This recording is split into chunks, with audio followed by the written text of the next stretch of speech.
কথাগুলো বলে বর্ষার গাল দুটো ধাক্কা দিয়ে ছেড়ে দিয়ে নিচে চলে গেল মেঘ।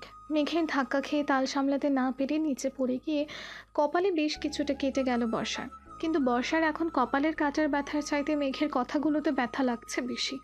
বর্ষা কিছুতেই ভেবে পাচ্ছে না মেঘ কেন এমন করছে। রাতে নুডলস রান্না করে খেয়ে মেঘের জন্য টেবিলে নুডলস রেখে মেঘের রুমের ব্যালকনিতে গ্রিল ধরে দাঁড়িয়ে আছে বর্ষা, আর ভাবছে মেঘের বেলা কথাগুলো নিয়ে। সেদিন ওই থাপ্পড়টা ছাড়া তো আর কিছু করেনি ও মেঘের সাথে। তাহলে মেঘ কেন বলল যে ও মেঘকে ধর্ষক বানিয়েছে, মেঘের সম্মান নষ্ট করেছে? বর্ষা যখন এমন আকাশ পাতাল ভাবতে ব্যস্ত, তখনই পিছন থেকে বর্ষাকে জড়িয়ে ধরে বর্ষার ঘাড়ে নাক ডোবালো কেউ। বর্ষা কিছুটা ভয় পেয়ে দ্রুত পিছনে তাকিয়ে দেখে মেঘ দাঁড়িয়ে আছে ওর পেছনে। মেঘকে কেমন মাতাল মাতাল দেখতে লাগছে, খুব বাজেভাবে তাকিয়ে আছে মেঘ বর্ষার দিকে। মেঘের এমন অবস্থা দেখে বর্ষা মেঘের থেকে একটু সরে গিয়ে ভ্রুকুচকে বলল, মেঘ ভাইয়া তুই ড্রিঙ্ক করেছিস? বর্ষার কথার উত্তর না দিয়ে বর্ষার হাত ধরে হ্যাঁচকা টান দিয়ে জড়িয়ে ধরে মেঘ। মেঘের গায়ে মোমো করছে মদের বিশ্রী গন্ধ। বর্ষা যতটা সম্ভব মেঘের থেকে দূরে যাওয়ার চেষ্টা করছে, কিন্তু কিছুতেই পেরে উঠছে না মেঘের শক্তির কাছে। হঠাৎ করে বর্ষাকে কোলে তুলে নেয় মেঘ, তারপর বর্ষাকে নিয়ে চলে যায় রুমের ভেতর। আজ 3 দিন হলো বর্ষা মেঘের সাথে কোনো প্রকার কথা বলে না। সব সময় চুপচাপ থাকে বর্ষা। মেঘও বিনা প্রয়োজনে বর্ষাকে কিছু বলে না। এর মাঝে বর্ষা হালকা পাতলা রান্নাও শিখে নিয়েছে ইউটিউব দেখে দেখে। বর্ষা একজন সংসারী মেয়ের মতোই নিজের সংসারটাকে আপন করে নিয়েছে। তবে মেঘের প্রতি জমেছে ওর মনে অনেক ঘৃণা। সেদিন রাতে ড্রিঙ্ক করে আসার পর জোর করে স্বামীর অধিকার খাটিয়েছে মেঘ। সকালে উঠে সব ভুলেও গেছে হয়তো, কিন্তু বর্ষা কিছুতেই ভুলতে পারছে না সেদিন রাতের মেঘের অমন হিংস্র আচরণের কথা। দুপুরে খাওয়া দাওয়ার পর বাইরে বাগানের দোলনায় গিয়ে বসে আছে বর্ষা, আর মেঘ নিজের রুমে ল্যাপটপে কাজ করছে। বর্ষা দোলনায় দোল খাচ্ছে আর ওর সাথে ঘটে যাওয়া গত কয়েকদিনের কথাগুলো ভাবছে। হঠাৎ কারো ডাকে ধ্যান ভেঙে বর্ষার। কেমন আছো বর্ষা? লোকটার কথা শুনে মাথা তুলে সামনের দিকে তাকায় বর্ষা। দেখে ওর সামনে দাঁড়িয়ে আছে নিলয়। এই নিলয়ের সাথেই ওর বিয়ে হচ্ছিল সেদিন, কিন্তু মেঘ ওকে কিডন্যাপ করায় বিয়েটা ভেঙে যায়। নিলয়কে দেখে দোলনা থেকে উঠে দাঁড়ায় বর্ষা, বলে, আপনি এখানে আপনি এখানে কেন এসেছেন? আমি এখানে মেঘের সাথে দেখা করতে এসেছি বর্ষা। কিন্তু তুমি এখানে কেন? চাচ্চুর বাসায় বেড়াতে এসেছো বুঝি? নিলয়ের কথা শুনে কিছুটা বিরক্তি নিয়ে বর্ষা বলল, না, আমি এই বাড়ির বউ। মেঘের সাথে বিয়ে হয়েছে আমার। আপনি ভেতরে যান, মেঘ ভেতরেই আছে। হোয়াট? তুমি এসব কি বলছো বর্ষা? তোমার বিয়ে হয়েছে, তাও আবার মেঘের সাথে? মেঘ এত কিছুর পরেও তোমার বিয়ে করলো? নিলয়ের কথা শুনে ভ্রু কুঁচকে তাকালো বর্ষা, তারপর জিজ্ঞাসু দৃষ্টিতে তাকিয়ে বলল, এত কিছুর পরে বিয়ে করলো মানে কি বলতে চান আপনি? বর্ষার কথা শুনে কিছুটা থতমত খেয়ে নিলয় বলল, না মানে মানে আমি আসলে বলতে চাইছিলাম যে সেদিন বিয়ের আসর থেকে কোথায় চলে গিয়েছিলে তুমি বর্ষা? আমি কত খুঁজেছিলাম তোমায়। নিলয়ের কথায় বর্ষা কিছু বলবে তার আগেই মেঘ বাসা থেকে বের হতে হতে বলে উঠল, নিলয় তুই এখানে কখন এলি দোস্ত? এই তো এখনই এলাম দোস্ত। তুই নাকি বর্ষাকে বিয়ে করছিস? দেখি সত্যিই মেঘ? নিলয়ের কথা শুনে মেঘ বর্ষার দিকে একবার ফিরে তাকিয়ে তারপর নিলয়ের হাত ধরে নিয়ে বাইরের দিকে যেতে যেতে বলল, চল, তোর সাথে আমার অনেক কথা আছে, বাইরে থেকে এবার ঘুরে আসে। কথাগুলো বলেই নিলয়কে নিয়ে চলে গেল মেঘ। বর্ষার কেন জানি না নিলয়ের কথাগুলো শুনে কিছুটা খটকা লাগলো মনে, আর মনে হলো নিলয় নিশ্চয়ই কিছু লুকালো ওর থেকে। নিলয়কে নিয়ে একটা কফি শপে গিয়ে বসলো মেঘ। কফি শপে বসতেই নিলয় কিছুটা উত্তেজিত কণ্ঠে বলে উঠল, মেঘ, তোর সাথে বসে এতটা খারাপ আচরণ করার পরেও তুই কেন বিয়ে করলি ওকে? তুই কি 1 বছর আগের সেই কথাগুলো ভুলে গেছিস? তোকে কি করে সবার সামনে ধর্ষক প্রমাণ করে মার খাইছিল বর্ষা? নিলয়ের কথা শুনে রাগী গলায় মেঘ বলল, ভুলিনি, কিছু ভুলিনি। সেদিনের কথা ভুলে যায়নি বলে আমি বর্ষাকে বিয়ে করেছি। আমার ভালোবাসার মূল্য ও আমায় যেভাবে দিয়েছিল তার প্রতিশোধ আমি নিব ওর থেকে। তাই তো ওর বিয়ের দিন ওকে কিডন্যাপ করে ওর বিয়ে ভেঙে দিয়েছে আমি। মেঘের কথা শুনে রাগের সাথে অবাক হয়ে নিলয় বলল, কি বলছিস তুই মেঘ? সেদিন তুই বর্ষাকে কিডন্যাপ করেছিলি ওর বিয়েটা ভেঙে দিতে, কিন্তু তুই কেন এমন করলি মেঘ? এতই তোর লাভটা হলো কি? আমি বর্ষাকে ভালোবাসি, সেটা আর কেউ না জানলেও তুই খুব ভালো করেই জানতি। তবে বর্ষাকে আমি ভালোবেসে বিয়ে করিনি। ওকে বিয়ের আসর থেকে তুলে এনে ওর গায়ে আমি কলঙ্কের কালি লাগিয়েছি। তারপর বিয়ে করেছে ওকে ধীরে ধীরে কষ্ট দেব বলে। যেভাবে 1 বছর বিনা দোষে ধর্ষকর কষ্ট পেয়েছে আমি, ঠিক সেভাবেই কষ্ট দেব আমি ওকে। আমি এমন কষ্ট রেখে অন্যের ঘরে সুখে সংসার করবে, এটা আমি মেনে নিতে পারবো না। তাই ওকে বিয়ে করে কষ্ট দিতে চাই আমি। মেঘের কথা শুনে রাগে শরীর জ্বলে যাচ্ছে নিলয়ের। নিলয়ের এতদিনের ষড়যন্ত্র আর সব প্ল্যান মাটি করে দিয়েছে এই মেঘ। বর্ষার কাছ থেকে মেঘকে আলাদা করতে কি কি করেনি নিলয়, কিন্তু শেষে বর্ষা এই মেঘেরই হলো। 1 বছর আগে বর্ষা যখন মেঘকে থাপ্পড় মেরে ওই ক্লাস থেকে দৌড়ে বেরিয়ে কলেজ থেকে চলে যায়, তখন আড়াল থেকে সব ফোনে ভিডিও রেকর্ড করে নিলয়। আর সেই ভিডিও রেকর্ডিং কলেজের স্যার ম্যাডাম আর ছাত্রছাত্রীদের দেখিয়ে সবাইকে বলে মেঘ জোর করে বর্ষাকে ধর্ষণ করতে চেয়েছিল। আর এই রেকর্ডিংটা বর্ষায় সবাইকে দেখাতে বলেছে। নিলয়ের কথা শুনে খেপে যায় কলেজের সবাই, কারণ কলেজে মেঘের নাম ডাক থাকলেও ওর পপুলারিটির জন্য শত্রুর অভাব ছিল না। আর সেই শত্রুগুলো এই সময়টাকে কাজে লাগিয়েছিল সেই দিন। মেঘ বর্ষা চলে যাওয়ার কিছুক্ষণ পর নিজের ভুল বুঝতে পেরে মন খারাপ করে ক্লাস থেকে বের হতে ওর উপর ঝাঁপিয়ে পড়ে কলেজের সব ছাত্রছাত্রীরা, আর ধর্ষক বলে গালি দিতে দিতে মারধর করতে থাকে মেঘকে। সেদিন শত চেষ্টা করেও কাউকে বোঝাতে পারেনি মেঘ যে ও বর্ষার সাথে এমন কিছুই করেনি। ওই মুহূর্তে মেঘের চোখ শুধু বর্ষাকে খুঁজছিল। মেঘ ভেবেছিল বর্ষাকে বাঁচিয়ে সবার কাছে সত্যিটা বলবে, কিন্তু সেদিন বর্ষা আসেনি সেখানে। সকলের গণপিটুনি খাওয়ার পর নিলয় মেঘের সামনে ভালো বন্ধু হওয়ার নাটক করে মেঘকে হসপিটালে নিয়ে যায়। পুরো একদিন হাসপাতালে থাকার পর মেঘ মনের মাঝে বর্ষার জন্য রাগ পুষে নিয়ে পাড়ি দেয় ভিন দেশে।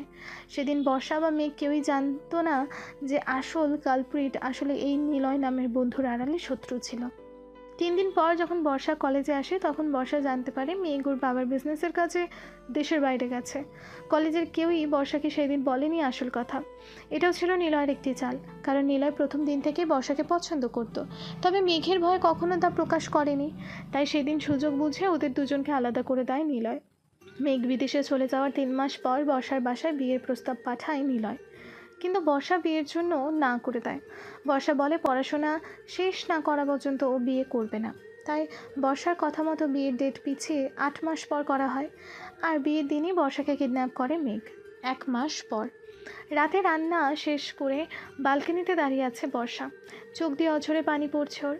মা বাবাকে বড্ড দেখতে ইচ্ছা করছে বর্ষার, কিন্তু ও ভালো করেই জানে মেঘকে বলে কোনো লাভ হবে না। মেঘ নিয়ে যাবে না বাবার বাড়িতে। তাই ব্যালকনিতে দাঁড়িয়ে চোখের জল ঝরাচ্ছে বর্ষা। মেঘ বাসায় ফিরে বর্ষাকে কোথাও খুঁজে না পেয়ে ব্যালকনিতে গিয়ে দেখে বর্ষা কান্না করছে আকাশের দিকে তাকিয়ে। মেঘের খুব ইচ্ছা হয় বর্ষার চোখের পানিটা নিজ হাতে মুছে দিতে। শত হলেও তো বর্ষাকে মেঘ ভালোবাসে, কিন্তু না, মেঘ সেটা করবে না, কারণ মেঘ তো বর্ষাকে বিয়েই করে চোখে কাঁদাবে বলে। বর্ষার পেছনে দাঁড়িয়ে মেঘ ঝাঁঝালো কণ্ঠে বলে ওঠে, আমার খুব ক্ষুধা লেগেছে, তাড়াতাড়ি আমার জন্য টেবিলে খাবার রেডি কর, আর আমি যেন এমন ন্যাকা কান্না কাঁদতে না দেখে। মেঘের কথা শুনে কোনো উত্তর না দিয়ে চোখের জল মুছে নিচে চলে যায় বর্ষা। তারপর মেঘের জন্য টেবিলে খাবার রেডি করে। একটু পর মেঘ নিচে এসে খাবার খেতে খেতে কি মনে করে জিজ্ঞেস করে, তুই রাতের খাবার খেয়েছিস বর্ষা? মেঘের কথা শুনে তাচ্ছিল্যের হাসি দিয়ে সেখান থেকে চলে যেতে নেয় বর্ষা। অমনি বর্ষার হাত ধরে ফেলে মেঘ। তারপর রাগী কণ্ঠে বলে, আমি তোকে কিছু জিজ্ঞেস করছি, আমার কথার উত্তর না দিতে চলে যাচ্ছিস কেন? মেঘের কথা শুনে মেঘের দিকে তাকিয়ে বর্ষা বলতে শুরু করে, আমি খেলাম কি খেলাম না সেটা দেখার সময় আছে তোর মেঘ ভাইয়া? আমাদের বিয়ে হয়েছে প্রায় 2 মাস হতে চললো। এর মাঝে একবারও জানার চেষ্টা করেছিস কখন আমি খেলাম কিনা, আমার মন ভালো আছে কিনা? সবসময় কুকুর বেড়ালের মতো আচরণ করেছিস তুই আমার সাথে।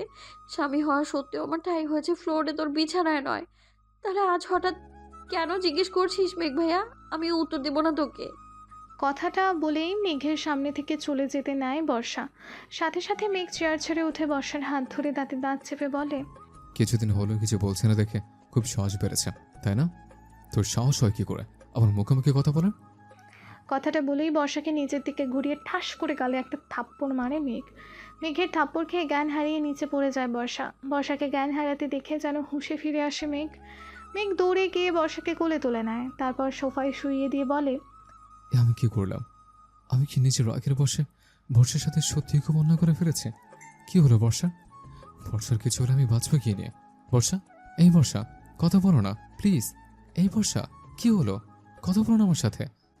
কোনো কিছুতেই বর্ষার জ্ঞান ফিরছে না দেখে বর্ষাকে কোলে নিয়ে হাসপাতালে চলে যায় মেঘ। পাগলের মতো ডাক্তারকে ডাকতে থাকে মেঘ। ডাক্তার এসে নার্সদের দিয়ে বর্ষাকে নিয়ে যায় একটি কেবিনে। বেশ কিছুক্ষণ চেকআপের পর ডাক্তার বর্ষার কেবিন থেকে বেরিয়ে মেঘকে বলে, অভিনন্দন মিস্টার মেঘ চৌধুরী, আপনি বাবা হতে চলেছেন। আপনার স্ত্রী 1.5 মাসের অন্তঃসত্ত্বা, তবে ওনার শরীর খুব দুর্বল। হয়তো ঠিকমতো খাওয়া দাওয়া করেন না, নিজের যত্নও নেন না। আপনাকে ওনার দিকে নজর রাখতে হবে, ওনার যত্ন করতে হবে, নইলে বেবির ক্ষতি হওয়ার আশঙ্কা আছে। ডাক্তারের কথা শুনেই যেন আকাশ থেকে পড়ল মেঘ। বর্ষা অন্তঃসত্ত্বা কী করে হতে পারে? ওদের তো কখনো স্বামী স্ত্রীর সম্পর্ক হয়নি। তাহলে বর্ষার পেটের এই বাচ্চাটা কার? ডাক্তারের কথা শুনে যেন আকাশ থেকে পড়ল মেঘ। বর্ষা অন্তঃসত্ত্বা কী করে হতে পারে? ওদের তো কখনো স্বামী স্ত্রীর সম্পর্কই হয়নি। তাহলে বর্ষার পেটের এই বাচ্চাটা কার? এমন হাজারো প্রশ্ন উঁকি দিয়ে উঠল মেঘের মনে। কিন্তু মেঘ নিজেকে শান্ত রাখার চেষ্টা করে ডাক্তারকে বলল, আপনি ঠিক বলছেন তো ডাক্তার, আমার ওয়াইফ সত্যিই প্রেগন্যান্ট। মেঘের কথা শুনে কিছুটা আশ্চর্য হলো ডাক্তার। তারপর মেঘের দিকে জিজ্ঞাসু দৃষ্টিতে তাকিয়ে বলল, মিস্টার মেঘ, আপনি কি আপনার বেবি হওয়ার কথা শুনে হ্যাপি নন? এমন প্রশ্ন করছেন যে? ডাক্তারের কথা শুনে মেঘ মুখে জোরপূর্বক হাসির রেখা টেনে বলল, না ডাক্তার, আমি অনেক খুশি, প্রথমবার বাবা হব, এর চেয়ে তো খুশির কি কিছু হতে পারে? আচ্ছা ডাক্তার, আমি বর্ষাকে বাসায় নিয়ে যেতে পারবো কখন? আপনি কাল সকালে আপনার ওয়াইফকে নিয়ে যেতে পারবেন মিস্টার মেঘ। তবে একটা কথা, ওনার যত্ন করতে হবে, ওনাকে এই সময় ভালো ভালো খাবার খাওয়াতে হবে। আমি চেক আপ করে যতটুকু বুঝেছি আপনার ওয়াইফের শরীর খুব দুর্বল, আর এই দুর্বলতার জন্যই উনি জ্ঞান হারিয়েছিলেন। তাই এখান থেকে নিয়ে গেলেও ওনার যত্ন করতে ভুলবেন না। ডাক্তারের কথা শুনে মুখে হাসির রেখা টেনে দাঁতের দাঁত চেপে মেঘ বলল, আপনি এই নিয়ে ভাববেন না ডাক্তার, আমি বর্ষার এমন যত্ন করব যেমন যত্ন পৃথিবীর কোনো স্বামী তার স্ত্রীর জন্য করে না। মেঘের কথা শুনে মুচকি হেসে চলে গেলেন ডাক্তার। আর মেঘ বর্ষার কেবিনের দরজা খুলে বর্ষার দিকে তাকিয়ে কিছুটা এক ভেবে ডেভিল হাসলো। পরের দিন সকালে বর্ষাকে নিয়ে বাসায় চলে এলো মেঘ। বর্ষা ওর বেবির কথা শুনে অনেক খুশি। বর্ষা মনে মনে ভাবছে এবার হয়তো মেঘ সব রাগ ভুলে ওকে আপন করে নেবে। বর্ষা বারবার নিজের পেটে হাত ছোঁয়াচ্ছে আর তৃপ্তির হাসি হাসছে। প্রথমবার মা হওয়ার অনুভূতিটা যে কতটা মধুর হয় সেটা বুঝতে পারছে বর্ষা। বাসায় পৌঁছে বর্ষাকে গাড়িতে রেখেই গাড়ি থেকে নেমে সোজা ভেতরে চলে গেল মেঘ। মেঘের এমন আচরণে কিছুটা অবাক হলো বর্ষা। তবুও ধীরে ধীরে গাড়ি থেকে নেমে বাসার ভেতরে যেতে লাগলো। বাসার ভেতরে যেতেই বর্ষা দেখলো মেঘ মাথা নিচের দিকে তাকিয়ে সোফায় বসে আছে। বর্ষা মেঘকে কিছু বলবে তার আগেই মেঘ শান্ত গলায় নিচের দিকে তাকিয়ে বলে উঠল, বাচ্চাটা কার বর্ষা? মেঘের এমন প্রশ্ন শুনে থমকে গেল বর্ষা। তারপর কাঁপা কাঁপা গলায় জিজ্ঞেস করলো, তুই কি বলছিস মেঘ? আমি জিজ্ঞেস করেছি তোর পেটের বাচ্চাটা কার? কার পাপের ফসলকে তুই আমার নামে চালাতে চাইছিস? কার সন্তান আছে তোর পেটে? মেঘের কথা শুনে যেন আকাশ ভেঙে পড়ল বর্ষার মাথায়। বর্ষা দুপা পিছিয়ে গিয়ে ফ্লোরে বসে পড়ল। ও যেন নিজের কানকেও বিশ্বাস করতে পারছে না। মেঘ কী করে পারলো এত বড় একটা কথা বলতে? মেঘের কি সেদিন রাতের কথা কিছুই মনে নেই? বর্ষাকে চুপ করে নিচে বসে থাকতে দেখে সোফা থেকে দৌড়ে উঠে বর্ষার চুলের মুঠি ধরল মেঘ।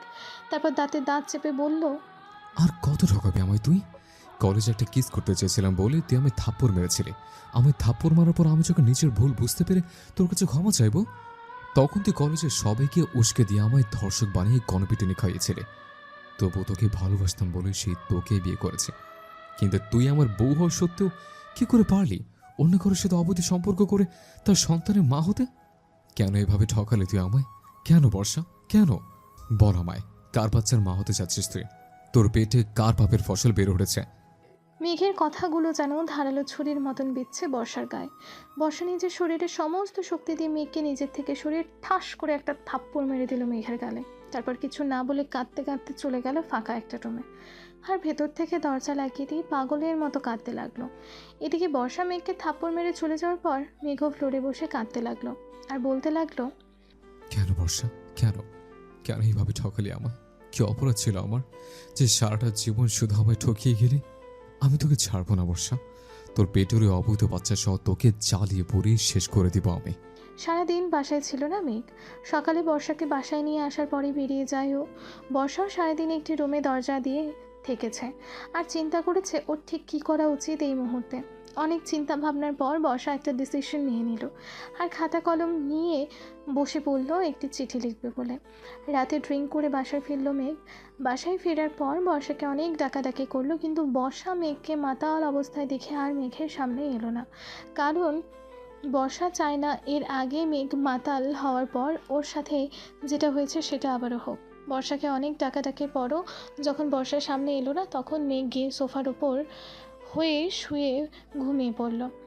মেঘ ঘুমানোর পর বর্ষা ওর রুমের দরজা খুলে মেঘের সামনে এসে হাঁটু গেড়ে বসে বলতে লাগলো, জানি না মেঘ, 1 বছর আগে কি করেছিলাম আমি আমি জানি না। কেনই বা আমার উপর তোর এত রাগ? তবে তুই আজ যেটা করেছিস তার উপর এরপর আমি আর তোর কাছে থাকতে পারবো না মেঘ। আমি তোর আর আমার সন্তানকে বাঁচাতে চাই। আমি জানি আমি যদি এখানে থাকি তাহলে তুই আমার সন্তানকে মেরে ফেলবি, সেটা আমি হতে দিতেই পারি না। তাই আমি চলে যাচ্ছি মেঘ, তোকে ছেড়ে অনেক দূরে চলে যাচ্ছি আমি।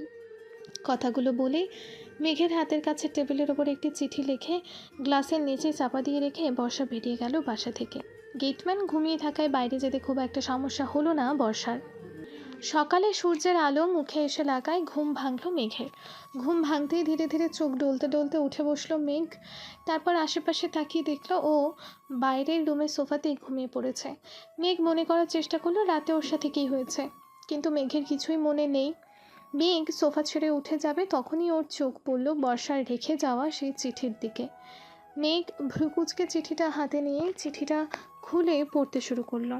প্রিয় মেঘ, তুই যখন এই চিঠিটা পাবি তখন হয়তো আমি তোর থেকে অনেক দূরে চলে যাব, আর সাথে করে নিয়ে যাব তোর আর আমার অনাগত সন্তানকে, যাকে তুই আজ অবৈধ সন্তান ভেবেছিস।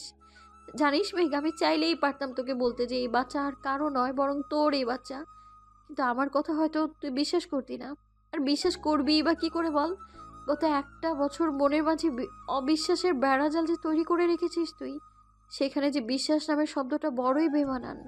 আমি জানি না মেঘ, 1 বছর আগে আমি কি করেছিলাম তোর সাথে, যার জন্য এতটা প্রতিশোধ পরায়ণ তুই আমার কাছ থেকে এত প্রতিশোধ নিচ্ছিস এখনো। তুই তুই আমায় বলেছিলি না মেঘ যে তুই ভালোবাসিস আমায়? আরে তুই কি জানিস ভালোবাসা কাকে বলে? তুই যদি আমায় ভালোবাসতি তাহলে তাহলে সঠিকটা জানার চেষ্টা না করে আমার উপর এভাবে প্রতিশোধ নিতে পারতি না। আমার পেটের যে সন্তানকে তুই অবৈধ সন্তান বলে গালি দিলি, সেটা আর কারো নয়, তোর সন্তান মেঘ, তোর সন্তান এটা। তুই হয়তো ভুলে গেছিস সেদিন তুই ড্রিঙ্ক করে বাসায় ফেরার পর আমার কাছে টেনে নিয়েছিলি, তুই সকালে ঘুম ভাঙার পর হয়তো সব ভুলে গেছিস। কিন্তু আমি কখনো ভাবিনি মেঘ যে তুই আমার সন্তানকে একটা নষ্ট সন্তান বলে ভাববি। আমি আর কখনো ফিরবো না মেঘ তোর কাছে, আর কখনো ফিরবো না আমি। আমি তোকে ভালোবাসি মেঘ, তাই তোর আর আমার সন্তান, আমার ভালোবাসার স্মৃতি হিসেবে এই সন্তানকে নিয়েই আমি কাটিয়ে দেবো বাকিটা জীবন। তুই যেখানেই থাকিস ভালো থাকিস, কিন্তু আমায় আর খোঁজার চেষ্টা করিস না মেঘ। আমি আর কখনো ফিরতে চাই না তোর কাছে। ইতি তোর অবহেলার পাত্রী, বর্ষা। চিঠি পড়া শেষ করে চিঠিটা হাতের মাঝে দুমড়ে মুচড়ে নিল মেঘ। তারপর মাথা নিচু করে কিছুক্ষণ বসে রইল মেঘ। তারপর মাথা ওপরে তুলে একটা পৈশাচিক হাসি দিয়ে সোফা থেকে উঠে নিজের রুমে চলে গেল। রুমে গিয়ে ফ্রেশ হয়ে নিল মেঘ। ফ্রেশ হয়ে এসে ফোন হাতে নিয়ে বর্ষার বাড়িতে ফোন করলো মেঘ। হ্যালো, কে বলছেন? বর্ষার বাবা আশরাফ খান। আসসালামু আলাইকুম আঙ্কেল, আমি মেঘ বলছি। বর্ষা কি আপনার ওখানে আছে? ওয়ালাইকুম সালাম। হ্যাঁ মেঘ বাবা, বর্ষা এখানে আছে, সকালেই তো এলো। কেন, তোমায় বলে আসেনি? জি আঙ্কেল, বর্ষা আমি বলেই গেছে। আসলে আমি ফোন করে শিওর হচ্ছিলাম ও ভালোভাবে পৌঁছেছে কিনা। ওকে আঙ্কেল, এখন তাহলে রাখি। আল্লাহ হাফেজ। কথাগুলো বলেই আশরাফ খানকে আর কিছু বলার সুযোগ না দিয়ে ফোন কেটে দিল মেঘ। তারপর বাঁকা হেসে আলমারি থেকে কাপড় চোপড় বের করে পরে নিয়ে রেডি হলো। রেডি হয়ে গাড়ি নিয়ে বেরিয়ে পড়ল মেঘ। বিকাল 3টা। বর্ষা ওদের বাসায় ছাদে দাঁড়িয়ে আছে আর ভাবছে গতকাল রাতের কথা। কালকে রাতে বর্ষা যখন চিঠি লিখে রাখে মেঘের বাসা থেকে বেরিয়ে আসে, তখন রাস্তায় কিছুক্ষণ হাঁটার পরেই বর্ষার পিছু নেয় কয়েকজন নেশাখোর লোক। বর্ষা বেশ ভয় পেয়ে যায় লোকগুলোকে দেখে। বর্ষা দৌড়াতে থাকে ফুটপাত ধরে। ওই সময় বর্ষার কপাল ভালো থাকায় রাস্তায় কিছু লোক এগিয়ে আসে বর্ষাকে সাহায্য করতে। বর্ষা লোকগুলোর কাছ থেকে মুক্তি পেতেই একটা বয়স্ক ভালো লোকের সাহায্য নিয়ে সিএনজি করে চলে আসে নিজের বাড়ির সামনে। তারপর লোকটাকে বিদায় দিয়ে বর্ষা সারা রাত বাসার বাইরে কাটিয়ে দেয়। বর্ষা মেঘের বাসা থেকে বেরিয়ে আসার সময় ভেবেছিল ও অনেক দূরে কোথাও চলে যাবে, কিন্তু পরে যখন রাস্তায় বিপদে পড়ে তখন বুঝতে পারে একজন যুবতী মেয়ের একা একা বাড়ি ছেড়ে দূরে কোথাও যাওয়া কতটা রিস্কি হবে। আর বর্ষা কোনো মতেই ওর পেটের বাচ্চার ক্ষতি হতে দিতে চায় না।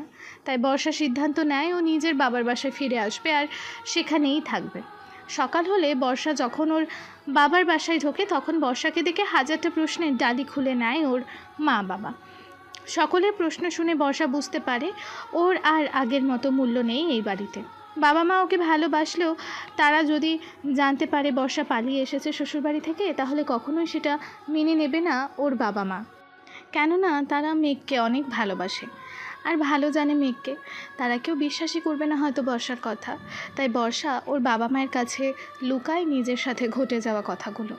ছাদে দাঁড়িয়ে দাঁড়িয়ে এইসবই ভাবছিল বর্ষা। হঠাৎ বর্ষার চোখ যায় নিচে গেটের সামনে এসে দাঁড়ানো একটি কালো রঙের গাড়ির দিকে। গাড়িটা বর্ষার চেনা। এটা তো মেঘের গাড়ি। মেঘের গাড়ি দেখে কিছুটা অবাক হয় বর্ষা। আর তখনই বর্ষাকে আরও বেশি অবাক করে দিয়ে গাড়ি থেকে নেমে আসে মেঘ। নীল পাঞ্জাবি, চোখে কালো সানগ্লাস, হাতে দামি ঘড়ি, সিল্কি চুলগুলো বাতাসে উঠছে, মুখে বাঁকা হাসি। গাড়ি থেকে নেমে ছাদে বর্ষার দিকে তাকায় মেঘ। তারপর চোখের চশমাটা খুলে বর্ষাকে একটা চোখ টিপ মারে। তারপর বর্ষাকে উদ্দেশ্য করে একটা ফ্লাইং কিস ছুড়ে দেয় মেঘ। বর্ষা মেঘের এমন কাণ্ড দেখে হাঁ করে তাকিয়ে আছে মেঘের দিকে। মেঘের এমন রূপ যেন কত বছর হলো দেখে না বর্ষা। বর্ষাকে অবাক হতে দেখে বাঁকা হেসে গাড়ি থেকে কিছু জিনিসপত্র নিয়ে বাসার ভেতর ঢুকলো মেঘ। মেঘকে বাসায় ঢুকতে দেখে বর্ষাও দ্রুত নেমে এলো ছাদ থেকে। মেঘ বাসার ভেতর ঢুকে বর্ষার মা বাবাকে সালাম করলো। তারপর বর্ষার মায়ের হাতে অনেকগুলো ব্যাগ ধরিয়ে দিয়ে বলল, আন্টি, এই প্যাকেটগুলোর মাঝে আপনার আর আঙ্কেলের জন্য কিছু কাপড় চোপড় আছে, আর বাকি প্যাকেটগুলোর মাঝে আপনাদের জন্য মিষ্টি আর ফলমূল আছে, এগুলো নিয়ে যান। মেঘের কথা শুনে বর্ষার মা মুচকি হেসে বলল, এসব নিয়ে আসার কি দরকার ছিল বাবা? তুমি কি আমাদের মেহমান নাকি? তুমি তো বাড়িরই ছেলে। তুমি বসো, আমি বর্ষাকে ডাকছি। কি বলেন আন্টি, এত বড় একটা সুখবর নিয়ে এসেছে আর আপনাদের জন্য কিছু আনবো না? তা কি কখনো হয়? মেঘের কথা শুনে ভ্রু কুঁচকে তাকিয়ে বর্ষার বাবা বলল, কি সুখবর মেঘ বাবা? কই বর্ষা তো আমাদের কিছু বলেনি। আশরাফ খানের কথা শুনে মেঘ বর্ষাকে নিচে নামতে দেখে ওর কাছে এগিয়ে গিয়ে বর্ষার হাত ধরে বলল, এ কি বর্ষা, তুই আঙ্কেল আন্টিকে কিছু বলিস নে? ও, বুঝতে পেরেছি। আসলে বর্ষা লজ্জা পেয়েছে আঙ্কেল।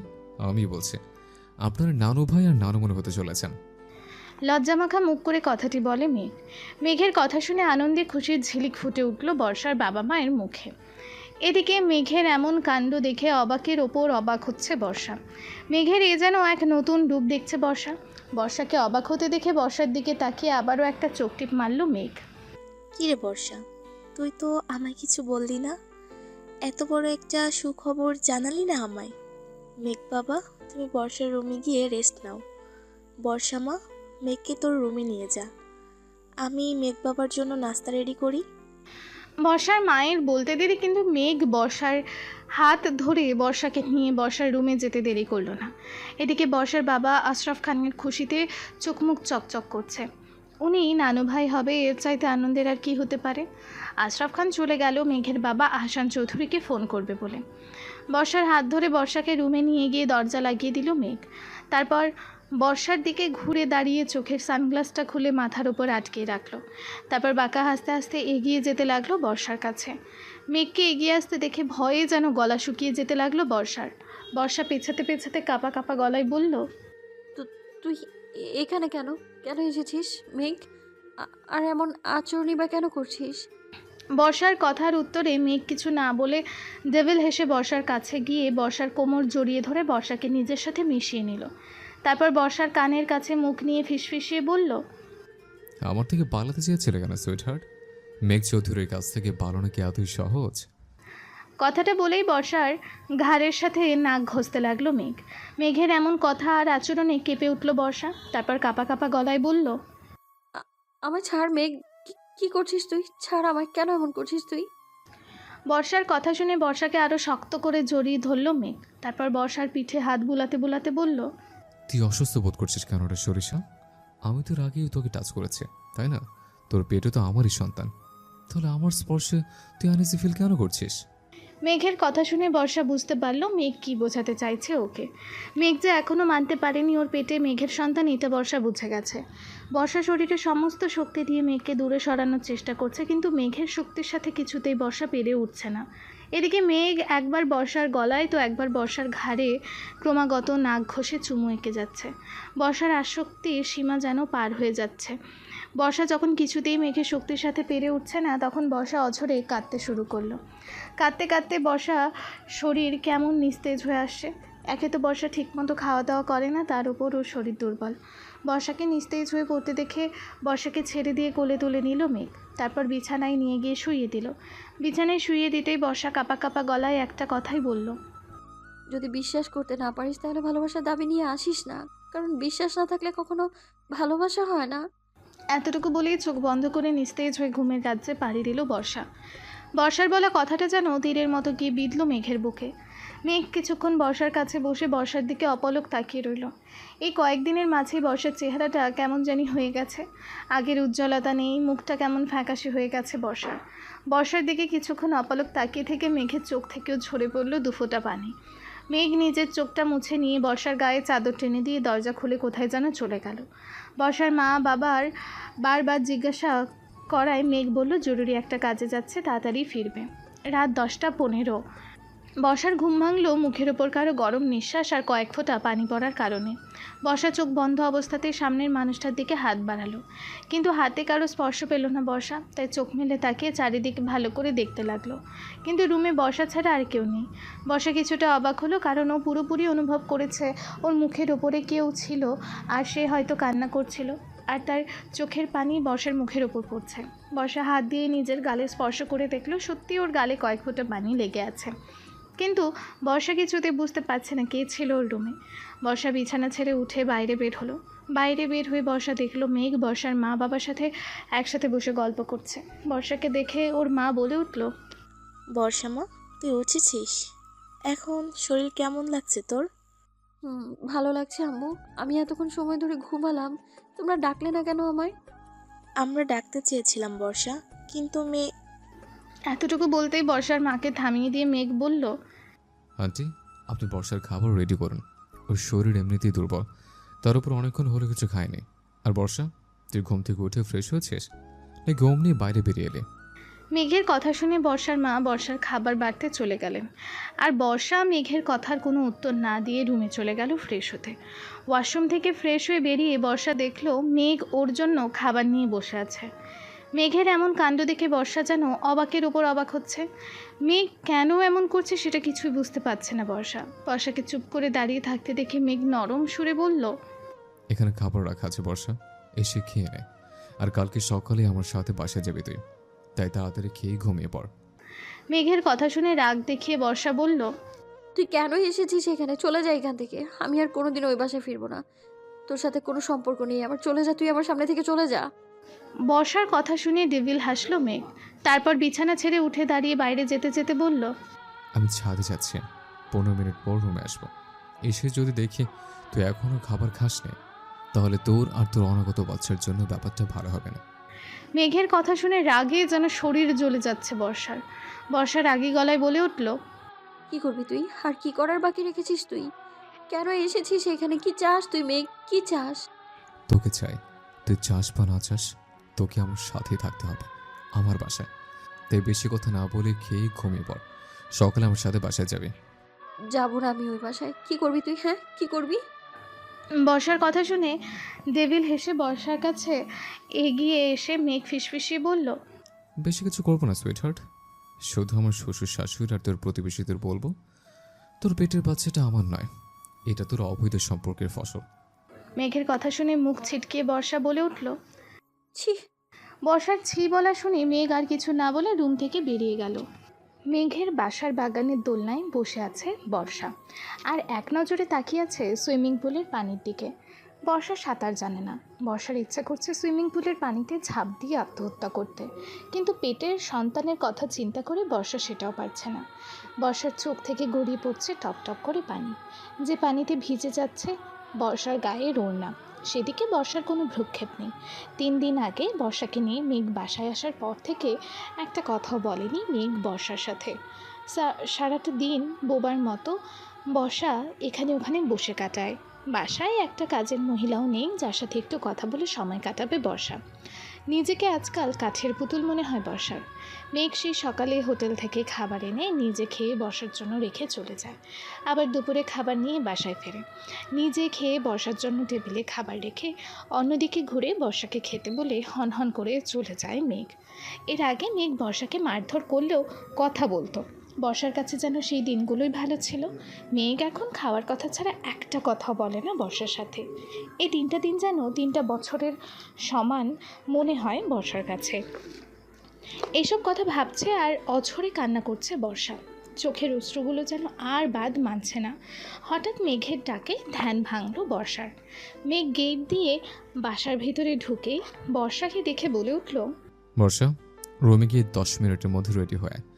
এখনই আমার সাথে বেরোতে হবে।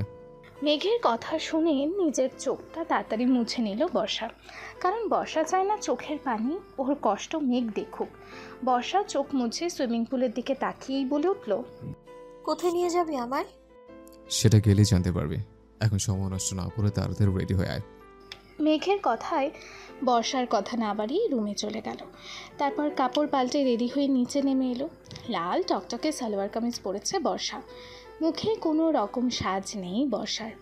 মুখটা কেমন যেন চুপসে গেছে ওর, হারিয়ে গেছে মুখের সব উজ্জ্বলতা। মেঘ বর্ষার দিকে এক নজর তাকিয়ে দেখে, চোখ নামিয়ে নিল। তারপর নিজের হাতটা বর্ষার দিকে এগিয়ে দিয়ে নরম গলায় বলে উঠল, চল আমার সাথে। বর্ষা মেঘের হাতটা দেখেও না দেখার ভাব করে সামনের দিকে হাঁটতে লাগলো। মেঘও আর কিছু না বলে বর্ষার সাথে গিয়ে গাড়ির দরজা বর্ষার জন্য খুলে দিল। বর্ষা কোনো কথা না বলে সোজা গিয়ে গাড়িতে উঠে বসলো। তারপর মেঘও ড্রাইভিং সিটে বসে গাড়ি চালাতে লাগলো আপন গতিতে। কিছুক্ষণ পর হাসপাতালের সামনে গিয়ে থামলো গাড়ি। বর্ষা অবাক হয়ে মেঘের দিকে তাকিয়ে জিজ্ঞেস করলো, আমরা হসপিটালে কেন এলাম? এসেছি যখন, তখন অবশ্যই কোনো দরকার আছে। গাড়ি থেকে নাম আর চল আমার সাথে। মেঘের কথা শুনে বর্ষার মনে ভয় জেঁকে বসলো। বর্ষা ভয় করতে লাগলো মেঘ হয়তো ওর পেটের বাচ্চাকে মেরে ফেলার জন্য ওকে হাসপাতালে এনেছে।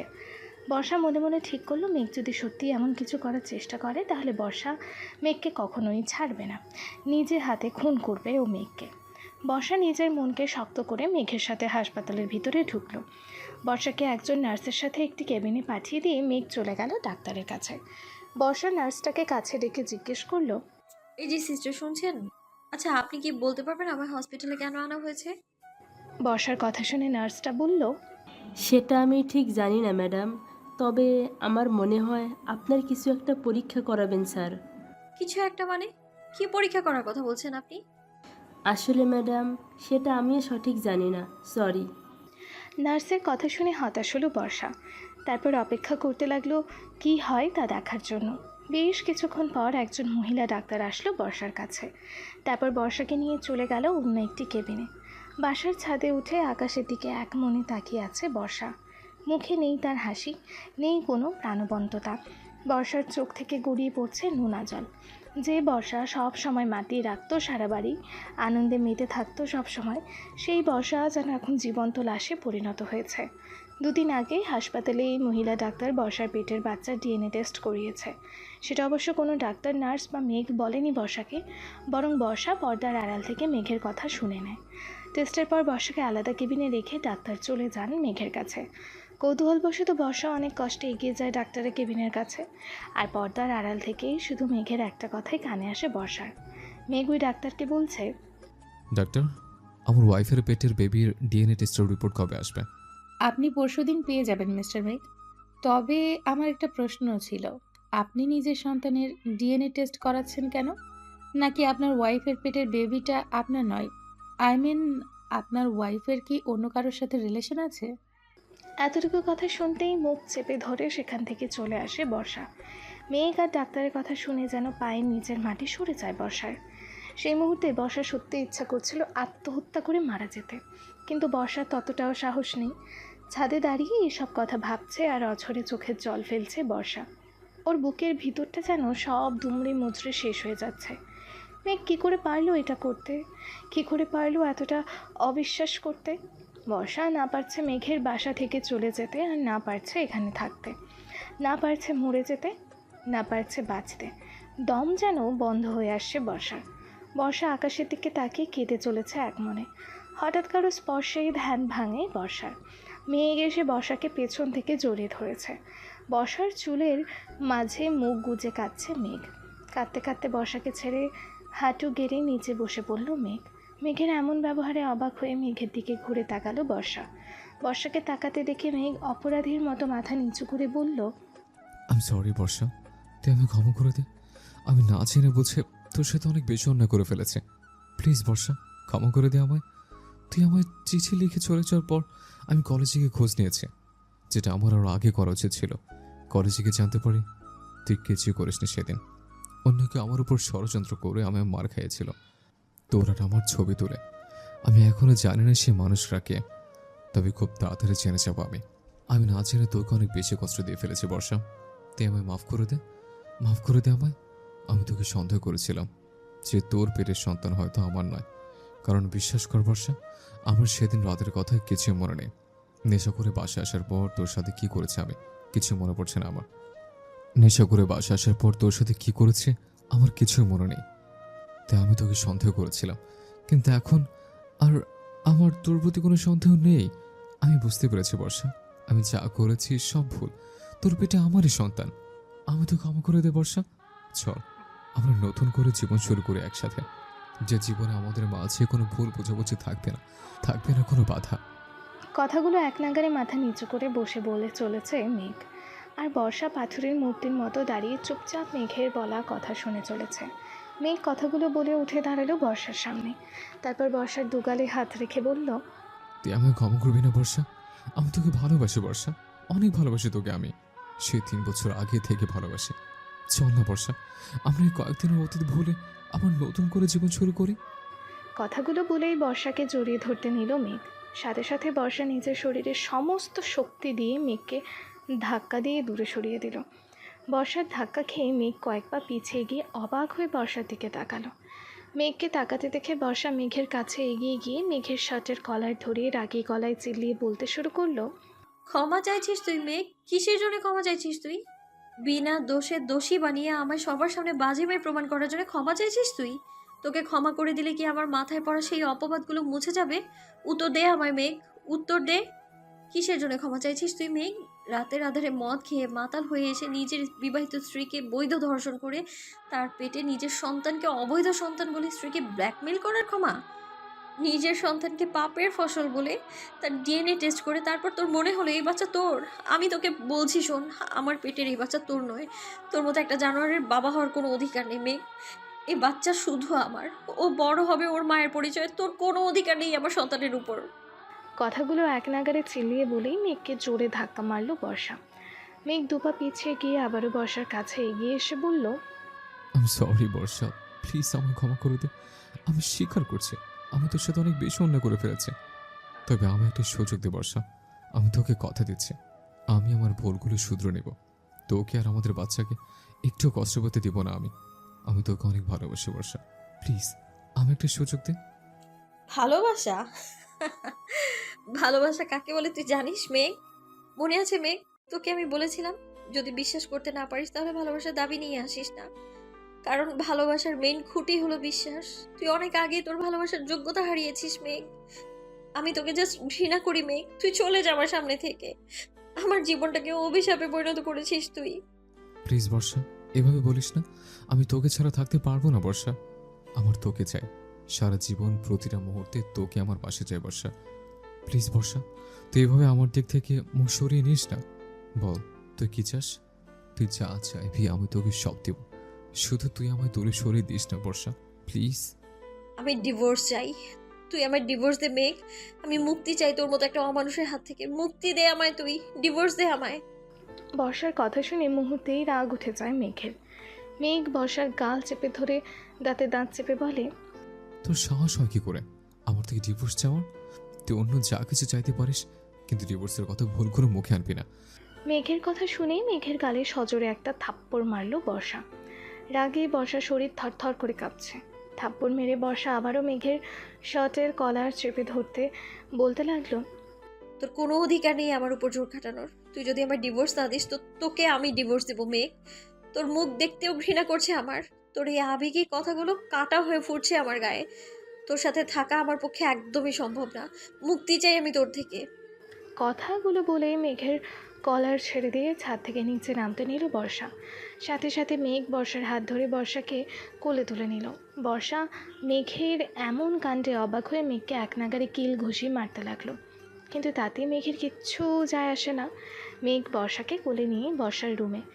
এতদিন বর্ষা মেঘের সাথে না থেকে আলাদা রুমে থাকতো মেঘের ইচ্ছায়। সেই রুমে গিয়ে নামিয়ে দিল, তারপর বাইরে থেকে দরজা লাগিয়ে বলল, আমি তোকে এতদিন সন্দেহ করে কষ্ট দিয়ে জোর করে আমার কাছে রেখেছিলাম, আর এখন তোকে ভালোবেসে আমার সাথে রাখার জন্য তোকে জোর করে আমার কাছে রাখবো। আমার থেকে দূরে যেতে দিব না আমি তোকে, তুই আমার কাছেই থাকবি, সেটা তোর ইচ্ছায় হোক বা তোর অনিচ্ছায়। কথাগুলো বলেই সেখান থেকে চলে গেল মেঘ। বর্ষা দরজায় বাড়ি দিতে দিতে অনেক ডাকলো মেঘকে, দরজা খুলে দিতে, কিন্তু মেঘ শুনেও বর্ষার কথা শুনলো না। রাতের খাবার একটি প্লেটে রেডি করে নিয়ে বর্ষার রুমে ঢুকলো মেঘ। রুমে ঢুকে দেখলো বর্ষা কাঁদতে কাঁদতে ফ্লোরে বসে খাটের সাথে হেলান দিয়ে ঘুমিয়ে পড়েছে।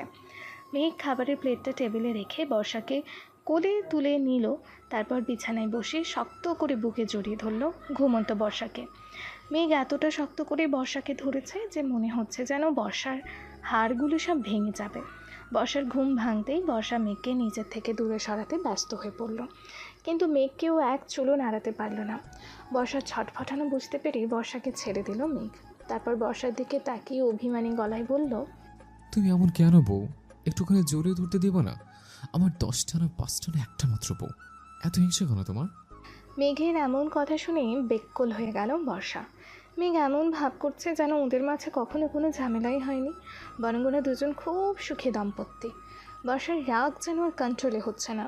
বর্ষা রাগী গলায় বলে উঠল, এসবের মানে কি? কোন সবের বউ? আমি তো এখনো তোমার সাথে কিছুই করিনি।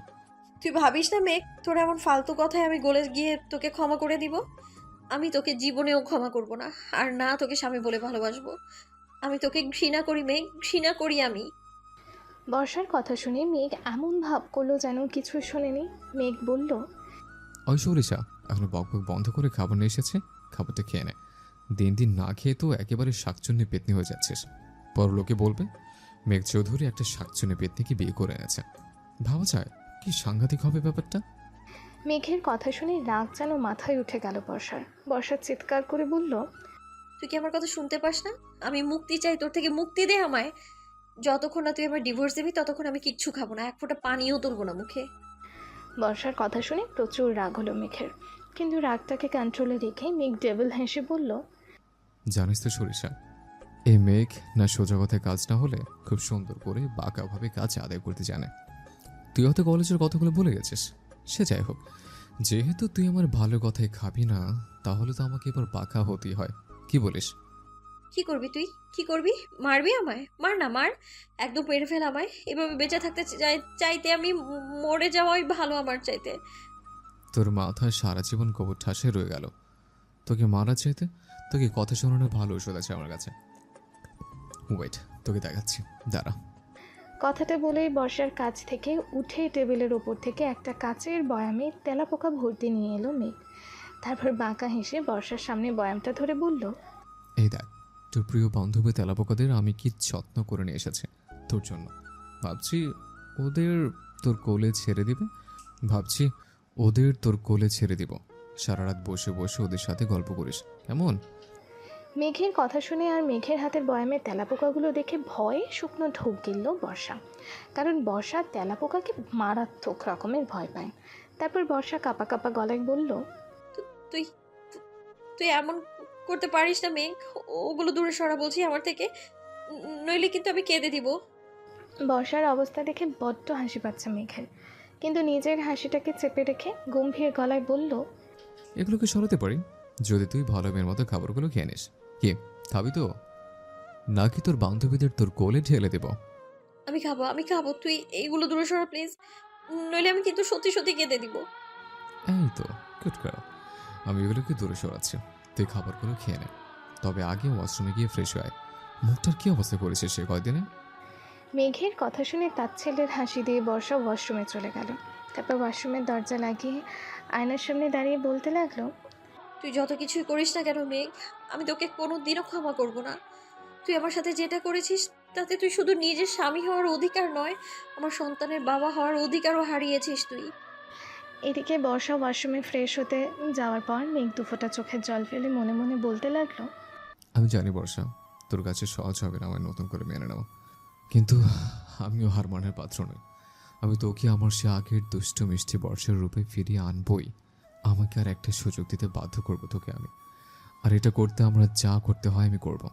তুই আমার যতদিন কষ্ট দিস না কেন, যত অবহেলাই করিস না কেন, আমি তোকে ছাড়বো না বর্ষা। তোকে সারা জীবন আমার বুকেই থাকতে হবে, এই মেঘের বুকের বর্ষা হয়ে। এখন থেকে তোকে আমি ভালোবেসে মিশ্রিত অত্যাচার করব। আর আমি জানি তুই ধীরে ধীরে আমার সে আগের বর্ষা হবেই হবে। এটা তোর আর আমাদের সন্তানের কাছে আমার প্রমিস বর্ষা। মনে মনে কথাটি বলে মেঘ। একটু পর ফ্রেশ হয়ে বর্ষা ওয়াশরুম থেকে বেরিয়ে এসে খাবারগুলো খেয়ে নিল, কারণ বর্ষা চায় না ওর সন্তানের ওর কারণে কোনো ক্ষতি হোক। তাই রাগ অভিমান দূরে রেখে ওকে সুস্থ থাকতে হবে ওর সন্তানের জন্য। ঠিকমতো খাওয়া দাওয়া করতে হবে ওকে। কথাটা বলেই বর্ষাকে চোখ মারল মেঘ। বর্ষার রাগে যেন শরীর জ্বলে যাচ্ছে, কিন্তু মুখে কিছু বলছে না, কারণ মেঘের হাতে এখনও সেই তেলাপোকার বয়ামটা আছে। মেঘ দরজা দিয়ে দাঁড়িয়ে চলে যেতেই বর্ষা দ্রুত গিয়ে দরজা লাগিয়ে দিল। তারপর ভেঙচি দিয়ে বলল, ইস, কুম্ভপুত্রার শখ কত একসাথে ঘুমাবে। হ্যাঁ, আমি রাতেই এখান থেকে পালিয়ে যাব, আর কখনো ফিরবো না আমি তোর কাছে। ততক্ষণ একটু ঘুমিয়ে নিই, শরীরটা বেশ ক্লান্ত লাগছে আমার। কথাটা বলে বিছানায় গিয়ে শুয়ে ঘুমিয়ে পড়ল বর্ষা। মাঝরাতে হঠাৎ বর্ষার ঘুম ভেঙে গেল। চোখ বন্ধ করে থেকে বর্ষা ভাবলো এখন পালাবে। কথাটা ভেবে যখনই বর্ষা চোখ খুলে একটু নড়বার চেষ্টা করলো, তখনই বর্ষা বুঝতে পারলো ওকে কেউ আষ্টে পৃষ্ঠে জড়িয়ে ধরে শুয়ে আছে। বর্ষা চোখ খুলে ভালো করে তাকিয়ে দেখলো ও মেঘের বুকে শুয়ে আছে, আর মেঘ ওকে শক্ত করে জড়িয়ে ধরে নাক ডেকে ঘুমাচ্ছে। শরীরের সমস্ত শক্তি দিয়ে মেঘকে ধাক্কা দিয়ে বিছানা থেকে নিচে ফেলে দিল বর্ষা। রাগ আর ঘৃণায় বর্ষার মুখটা যেন রক্তবর্ণ ধারণ করেছে। ও মেঘকে এক মুহূর্তের জন্য সহ্য করতে পারছে না। ঘুমের ঘোরে বর্ষার ধাক্কা খেয়ে খাট থেকে নিচে পড়ে গেল মেঘ। নিচে পড়ার সময় খাটের পাশে থাকা টেবিলের কোণার সাথে কপালে আঘাত লেগে অনেকটা কেটে গেল মেঘের। সেখান থেকে টপ টপ করে রক্ত পড়তে লাগলো। মেঘ কপালে হাত দিয়ে চেপে ধরে বর্ষার দিকে অসহায় দৃষ্টিতে তাকিয়ে বলল, বর্ষা, এটা কি করলি তুই? আমি কতটা আঘাত পেলাম, দেখ কিভাবে রক্ত ঝরছে কপাল কেটে। বর্ষা উঠে বসে মেঘের কথা শুনে একবার মেঘের দিকে তাকিয়ে চোখ সরিয়ে নিল, কারণ মেঘের মাথায় রক্ত দেখলে বর্ষার মেঘকে ঘৃণা করতে পারবে না। যতই হোক একসময় তো মেঘকে ভালোবেসেছে ও, আর ভালোবাসার মানুষকে যে কষ্ট দেওয়া যায় না, অন্তত মেয়েরা পারে না কষ্ট দিতে। যদিও সবাই এক নয়। বর্ষা অন্যদিকে তাকিয়ে রাগী গলায় বলল, তোর সাহস কি করে হয় আমার জড়িয়ে ধরে ঘুমানোর? তোকে আমি বলেছি না আমি তোকে ঘৃণা করি? তোর স্পর্শকেও ঘৃণা করি আমি। তুই আমার রুমে ঢুকলে কি করে? আমি তো দরজা লাগিয়ে ঘুমিয়েছিলাম। বেরিয়ে যা আমার রুম থেকে, বের হ। বর্ষার কথা শুনে মেঘ ছলে ছলে চোখে বর্ষার দিকে তাকিয়ে করুণ গলায় বলল, আমি জানি আমি তোর সাথে অনেক বেশি অন্যায় করে ফেলেছি বর্ষা, কিন্তু আমি তো আমার ভুল বুঝতে পেরে তোর কাছে ক্ষমাও চেয়েছি। আমাকে একটা সুযোগ দেওয়া যায় না বর্ষা? প্লিজ প্লিজ বর্ষা, ক্ষমা করে দে আমায়, আর এইভাবে দূরে সরিয়ে দিস না। ক্ষমা? হ্যাঁ, কোন মুখে ক্ষমা চাইছিস তুই মেঘ? তুই ভুলে গেলেও আমি তো ভুলিনি। তুই শুধু আমাকেই না, আমার পেটের অনাগত নিষ্পাপ বাচ্চাকেও কলঙ্কিত করেছিস। আমি তোকে কোনোদিনও ক্ষমা করবো না মেঘ, কখনো না। তুই বের হ আমার রুম থেকে, এক্ষুনি বের হয়ে যা তুই। বর্ষার কথা শুনে মেঘ কপালের কাটা জায়গাটা হাত দিয়ে চেপে ধরে উঠে দাঁড়ালো। তারপর বর্ষার দিকে তাকিয়ে নরম গলায় বলল, আমি চলে যাচ্ছি বর্ষা, তুই ঘুমিয়ে পড়। এই সময় তোর জেগে থাকাটা ঠিক না। আমার কাছে ডুপ্লিকেট চাবি ছিল, আমি সেটা দিয়েই রুমে এসেছিলাম, আর আসবো না তোকে ডিস্টার্ব করতে। তুই নিশ্চিন্তে ঘুমোতে পারিস। কথাটা বলেই চোখের জল ফেলে রুম থেকে বেরিয়ে গেল মেঘ। বর্ষা মেঘের যাওয়ার পানে তাকিয়ে রইল। বর্ষার চোখ থেকেও পানি ঝরছাও ঝরে। মেঘকে কষ্ট দিয়ে যেন নিজেই কষ্ট পাচ্ছে বর্ষা। বর্ষার রুম থেকে বেরিয়ে মেঘ নিচে চলে গেল। তারপর সোফায় হেলান দিয়ে বসে কান্না করে বলতে লাগলো, আমি জানি বর্ষা, তুই আমার সাথে যা যা করছিস তা তোর মন থেকে নয়। তুই যে আমায় আমার থেকে বেশি ভালোবাসিস, কিন্তু তোরই অবহেলা এই কষ্ট দেওয়া আমার প্রাপ্য ছিল। আমি তোর সাথে যেটা করেছে তার ফল ভোগ করতে হবে আমায়, কিন্তু তোকে আমি ছাড়তে পারবো না। তুই আমার কাছেই থাকবি, তাতে তুই আমার যত খুশি কষ্ট দে আমি মেনে নেব, শুধু তোকে ছেড়ে থাকতে পারবো না। কথাগুলো বলে কাঁদতে কাঁদতে একসময় ঘুমিয়ে পড়ল মেঘ। ওদিকে বর্ষার চোখে ঘুম নাই। বর্ষার চিৎকার করে কাঁদতে ইচ্ছা করছে, কিন্তু আফসোস বর্ষা সেটাও পারছে না। সকালে ওয়াশরুম থেকে ফ্রেশ হয়ে বেরিয়ে একটা হলুদ রঙের শাড়ি পরে নিল বর্ষা। ভেজা চুলগুলো ঘাড়ের ওপর ছেড়ে দিয়ে তারপর নিচে নেমে এলো বাইরে প্রকৃতির হাওয়া খাবে বলে। এটা বর্ষার প্রতিদিনের অভ্যাস। নিচে নামতেই বর্ষার চোখ আটকে গেল সোফায় শুয়ে থাকা মেঘের দিকে। কান্না করার ফলে মেঘের চোখের নিচে আর নাকটা লাল হয়ে হালকা ফুলে আছে। কপালে কেটে যাওয়া জায়গাটায় রক্ত জমাট বেঁধে শুকিয়ে গেছে। মুখটা কেমন শুকনো শুকনো লাগছে মেঘের। মেঘের এমন অবস্থা দেখে বুকের ভেতরটা ধক করে উঠল বর্ষার। বুকের বাম পাশে চেনচেন ব্যথা অনুভব হতে লাগলো, কিন্তু মুহূর্তেই বর্ষা নিজেকে সামলে নিল। বর্ষা কিছুতে মেঘের ওপর নরম হবে না, আর সুযোগ পেলেই এখান থেকে চলে যাবেও। কথাটা ভেবেই একটা দীর্ঘশ্বাস ফেলে বাইরের দিকে হাঁটা দিল বর্ষা। প্রায় 1 ঘন্টা ধরে বাগানের দোলনায় বসে ফুল গাছের দিকে এক নজর তাকিয়ে আছে বর্ষা। মাথায় ওর হাজারো চিন্তা ঘুরে বেড়াচ্ছে। নিজের পেটের সন্তানকে নিয়ে হাজারো চিন্তা ভর করেছে বর্ষার মাথায়। বাতাসে বর্ষার খোলা চুলগুলো উড়ছে, চুলের সাথে তাল মিলিয়ে উঠছে বর্ষার শাড়ির আঁচলটাও। কিন্তু সেদিকে বর্ষার কোনো ভ্রুক্ষেপ নেই। বর্ষা এখন ভাবনায় মগ্ন। হঠাৎ গিটারের শব্দে ধ্যান ভাঙে বর্ষার। অনেকদিন পর গিটারের সেই মন কাড়া সুর যেন টানছে বর্ষাকে। বর্ষা না যাওয়া সত্ত্বেও দোলনা থেকে আনমনে উঠে গেল। তারপর গিটারের সুর ধরে বাসার ভিতরে ঢুকে সোজা ছাদে পৌঁছে গেল বর্ষা। ছাদের দরজায় দাঁড়িয়ে বর্ষা দেখল মেঘ অন্যদিকে ঘুরে সামনে গিটার বাজিয়ে চলছে। গিটার বাজাতে বাজাতে মেঘ গান ধরল, দূরে কোথাও আছি বসে, হাত দুটো দাও বাড়িয়ে, বিরহ ছুতে চায় মনের দুয়ার, দু চোখ নির্বাক শোনা ছুটে। বাকিটা নিজ দায়িত্বে শুনে নিন। গানটা গাওয়ার সময় বারবার গলাটা ধরে আসছে মেঘের, চোখ দিয়ে গড়িয়ে পড়ছে অঝরে পানি। বর্ষারও পেছনে দাঁড়িয়ে থেকে একই অবস্থা। চোখের পাতা বারবার ভিজে ভারী হয়ে আসছে বর্ষার। ইচ্ছে করছে ছুটে গিয়ে মেঘকে জড়িয়ে ধরে বলতে ও মেঘকে ভালোবাসে, খুব খুব ভালোবাসে। কিন্তু না, বর্ষা এত তাড়াতাড়ি মেঘকে ক্ষমা করবে না। মেঘ যা করেছে তাতে ওকে আরও একটু শাস্তি দেওয়া দরকার, নাইলে যে বর্ষার মনটাও শান্ত হবে না। কথাগুলো ভেবেই চোখের জল মুছে মেঘ দেখার আগেই নিচে নেমে এলো বর্ষা। ওদিকে মেঘ গান গাওয়া শেষ করে গিটারটা জড়িয়ে ধরে হু হু করে বাচ্চাদের মতো কাঁদতে লাগলো। নিজের ভুলের কারণে অনেক বেশি অনুতপ্ত মেঘ। মেঘের ইচ্ছা করছে এই মুহূর্তে সুইসাইড করে মরে যেতে, কিন্তু মেঘ সেটা করতে পারবে না। কেননা মেঘ নিজের সন্তানের বর্ষাকে নিয়ে বাঁচতে চায়, নিজের ভালোবাসা নিয়ে বর্ষাকে জড়িয়ে দিতে চায়। বর্ষার রাগ অভিমান যে করেই হোক ভাঙাতে হবে মেঘকে। মেঘ যখন এসব চিন্তায় ব্যস্ত, তখন হঠাৎ ফোনের শব্দে ধ্যান ফিরল মেঘের। মেঘ চোখ মুছে ফোন হাতে নিয়ে দেখল মেঘের গুপ্তচর, যাদের মেঘ গোপনে শত্রুর খোঁজ করার জন্য রেখেছে, তাদের মধ্যে একজন ফোন করেছে। মেঘ নিজেকে শান্ত করে গম্ভীর গলায় ফোন রিসিভ করে বলল, বলো। স্যার, আমরা তাকে পেয়ে গিয়েছি। যে 1 বছর আগে আপনার আর বর্ষা ম্যাডামের ছবি তুলে কলেজে মিথ্যা কথা রটিয়েছিল। ওই পাশের লোকের কথা শুনে তাতে দাঁত চেপে মেঘ বলল, কি সে? আসলে মানে স্যার, সে আর কেউ নয়, সে আপনার বন্ধু নিলয়। কথাটা শোনার সাথে সাথে যেন মাথাটা ঘুরে উঠল মেঘের। মেঘ অবাক হয়ে বলল, তোমরা ঠিক বলছো তো? ওই লোকটা নিলয়? কিন্তু নিলয় সব কেন করবে? স্যার, আমরা যতটুকু জানতে পেরেছি, নিলয় স্যারের সাথে বর্ষা ম্যাডামের বিয়ের কথা ছিল। হয়তো নিলয় স্যার বর্ষা ম্যাডামকে ভালোবাসতো, আর তাই এমন করেছে।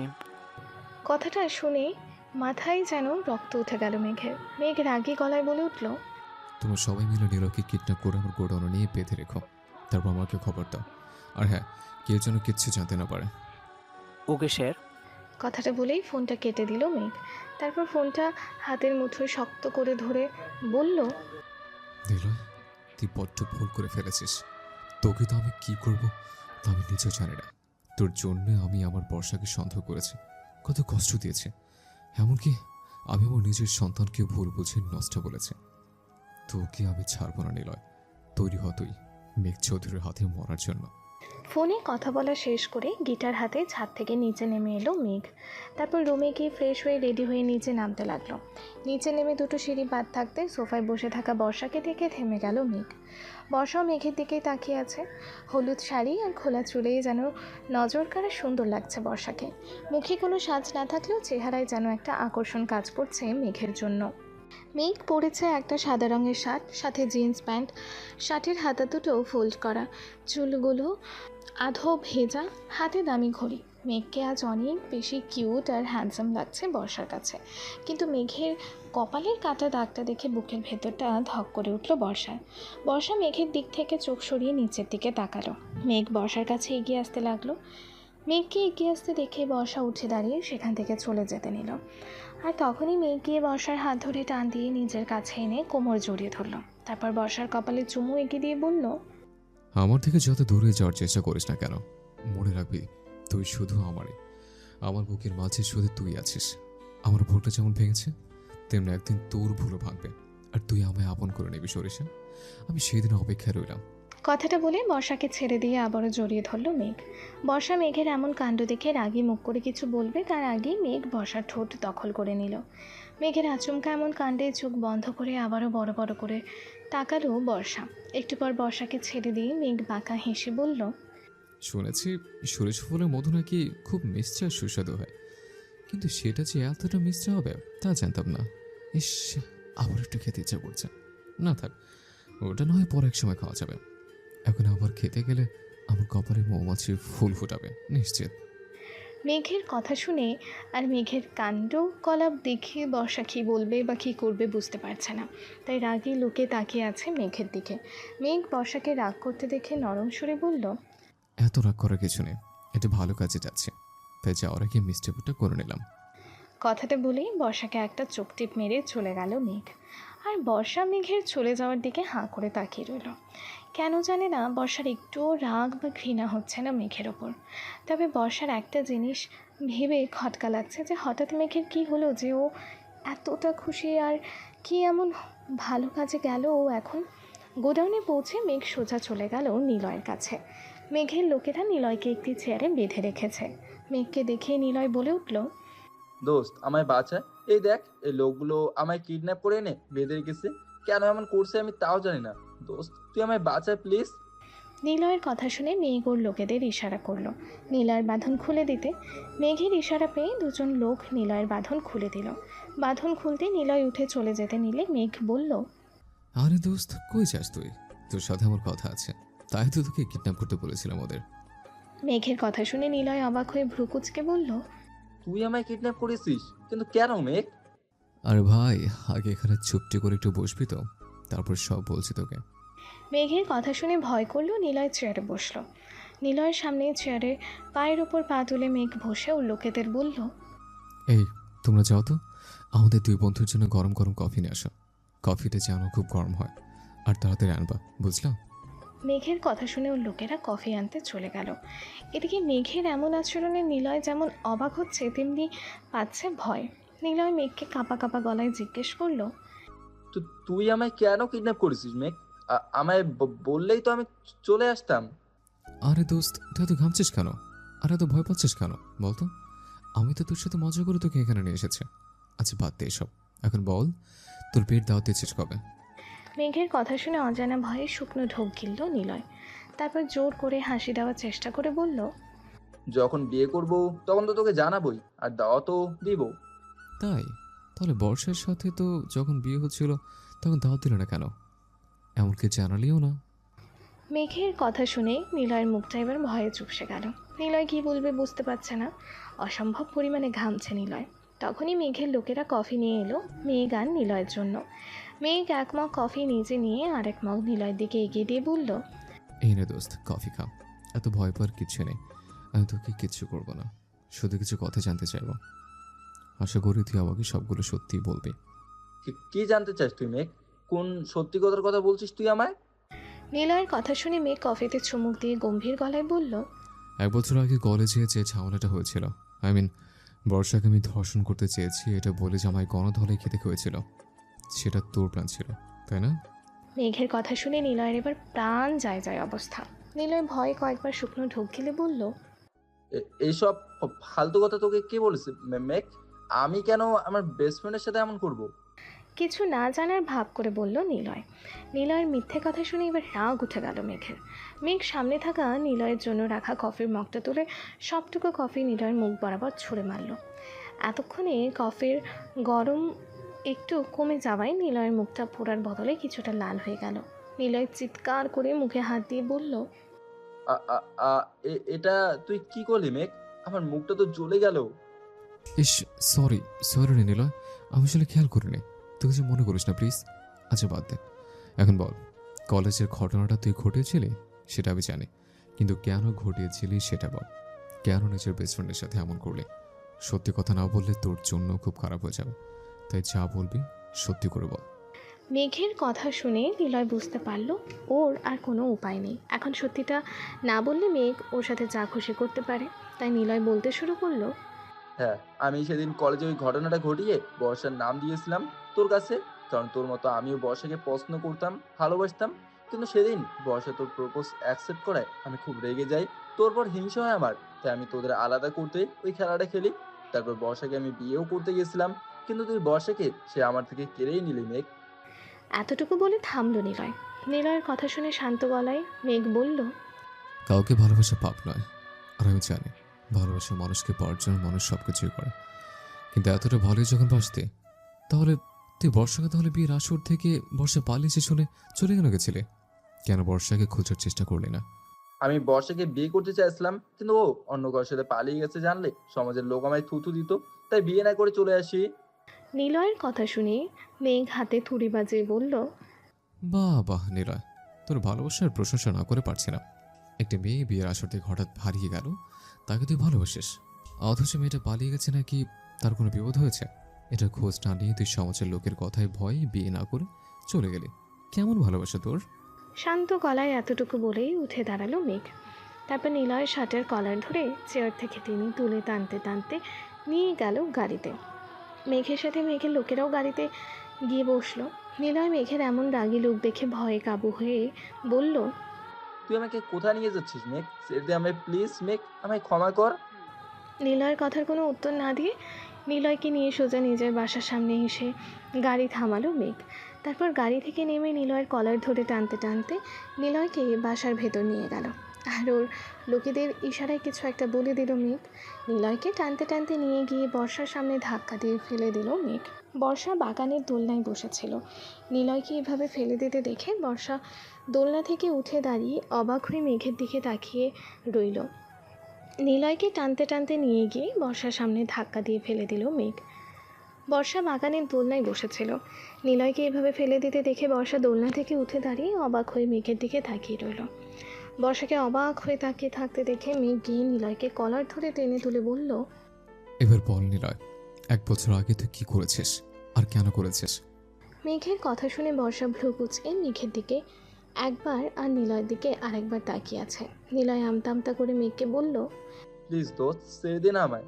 আমি তোর কাছে ক্ষমা চাইছি, আমায় মাফ করে দে, যেতে দে আমায়। বুঝেছে, তুই সোজা কথায় মানবি না তাই তো? দাঁড়া, তোকে কি করে মানাতে হয় আমি দেখাচ্ছি। কথাটা বলেই মেঘ আশেপাশে কিছু একটা খুঁজতে লাগলো। তারপর বাগানের পাশে একটা বাঁশের টুকরা দেখতে পেয়ে সেটা গিয়ে নিয়ে এসে বলল, এবার বল, তুই এটার বাড়ি খাবি নাকি সত্যিটা বর্ষাকে বলবি? মেঘের কথার আগা মাথা কিছুই বুঝতে পারছে না বর্ষা। তাই বর্ষা মেঘের দিকে তাকিয়ে বলেই ফেলল, কি হয়েছে কি মেঘ, তুই এভাবে নীলয় ভাইয়াকে ভয় দেখাচ্ছিস কেন? আর কি সত্যি বলবেন উনি আমায়? বর্ষার কথার উত্তর না দিয়ে মেঘ নিলয়ের বাহুতে একটা বাড়ি মেরে দিল। তারপর বলল, তুই কি সত্যিটা বলবি নিলয়, নাকি আমি তোকে এটা দিয়ে আদর করে সব সত্যিটা বলাবো? মেঘের হাতে বাঁশের টুকরা দেখে আর ওটার বাড়ি খেয়ে ভয় ঢোক গিলে একে একে সব কিছু বলে দিল বর্ষাকে নিলয়। সব কথা শুনে বর্ষা হাঁ হয়ে তাকিয়ে আছে আর মনে মনে ভাবছে, এই নিলয় নামের আপত্তার জন্যে আজকে ওর আর মেঘের মাঝে এত ভুল বোঝাবুঝি। সব কিছুর মূলে তাহলে এই নিলয়। কথাটা ভাবতেই রাগে বর্ষার মুখটা লাল হয়ে গেল। বর্ষার রাগ বুঝতে পেরে মেঘ নিজের হাতে থাকা বাঁশটা বর্ষার দিকে এগিয়ে দিয়ে বলল, এই নে বর্ষা, তোর মনের রাগ মেটা। আমাদের মাঝে সব ঝামেলার জন্য একমাত্র দায়ী এই নিলয়ের বাচ্চা নিলয়। তুই মার ওকে বর্ষা, মার এটা দিয়ে। মেঘের কথা শুনে শাড়ির আঁচলটা কোমরে বেঁধে মেঘের হাত থেকে বাঁশটা নিয়ে নিলয়কে এলোপাথারি পেটানো শুরু করলো বর্ষা।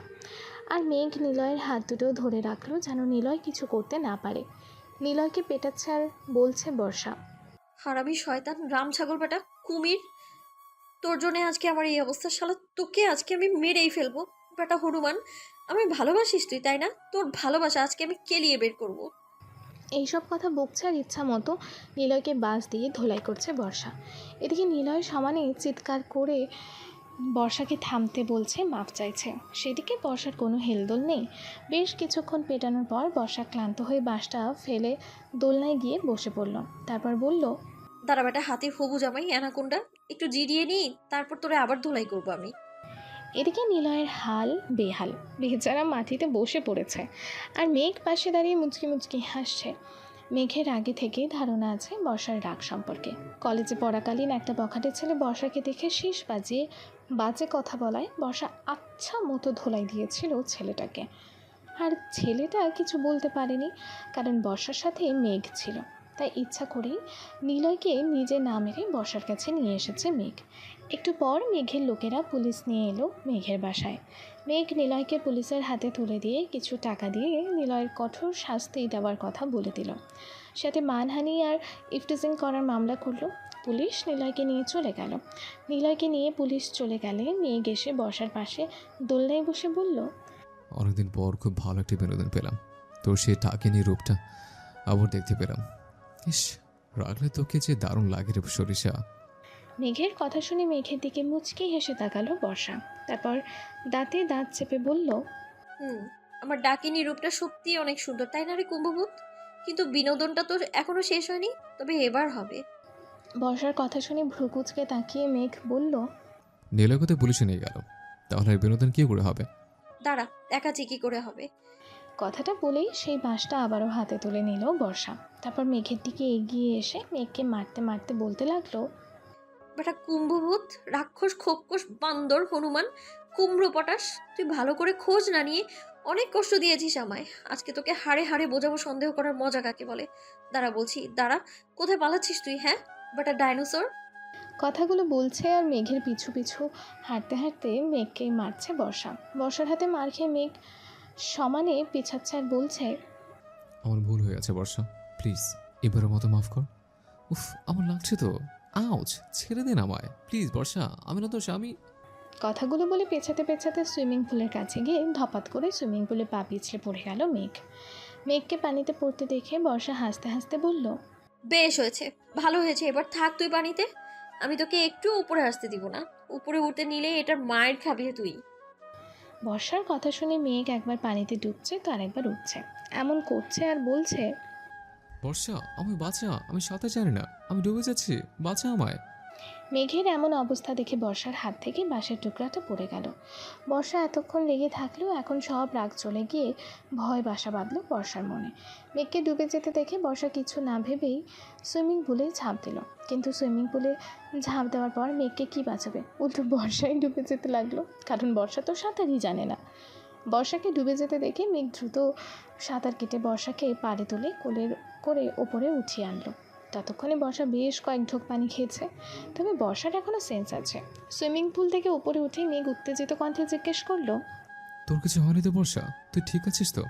তুই কেন লাভ দিতে গেলি? তখন সাঁতার জানিস না এটা জেনেও? কি দরকার ছিল তোর জলে লাভ দেওয়ার? কথাগুলো বলতে মেঘের চোখ বেয়ে কয়েক ফোঁটা পানি গড়িয়ে পড়ল। বর্ষা কাঁচতে কাঁচতে উঠে বসে মেঘের দিকে তাকিয়ে বলল, তুই ডুবে যাচ্ছিলি তাই তো আমি ঝাঁপ দিলাম, কিন্তু তুই আমার মিথ্যে কেন বললি?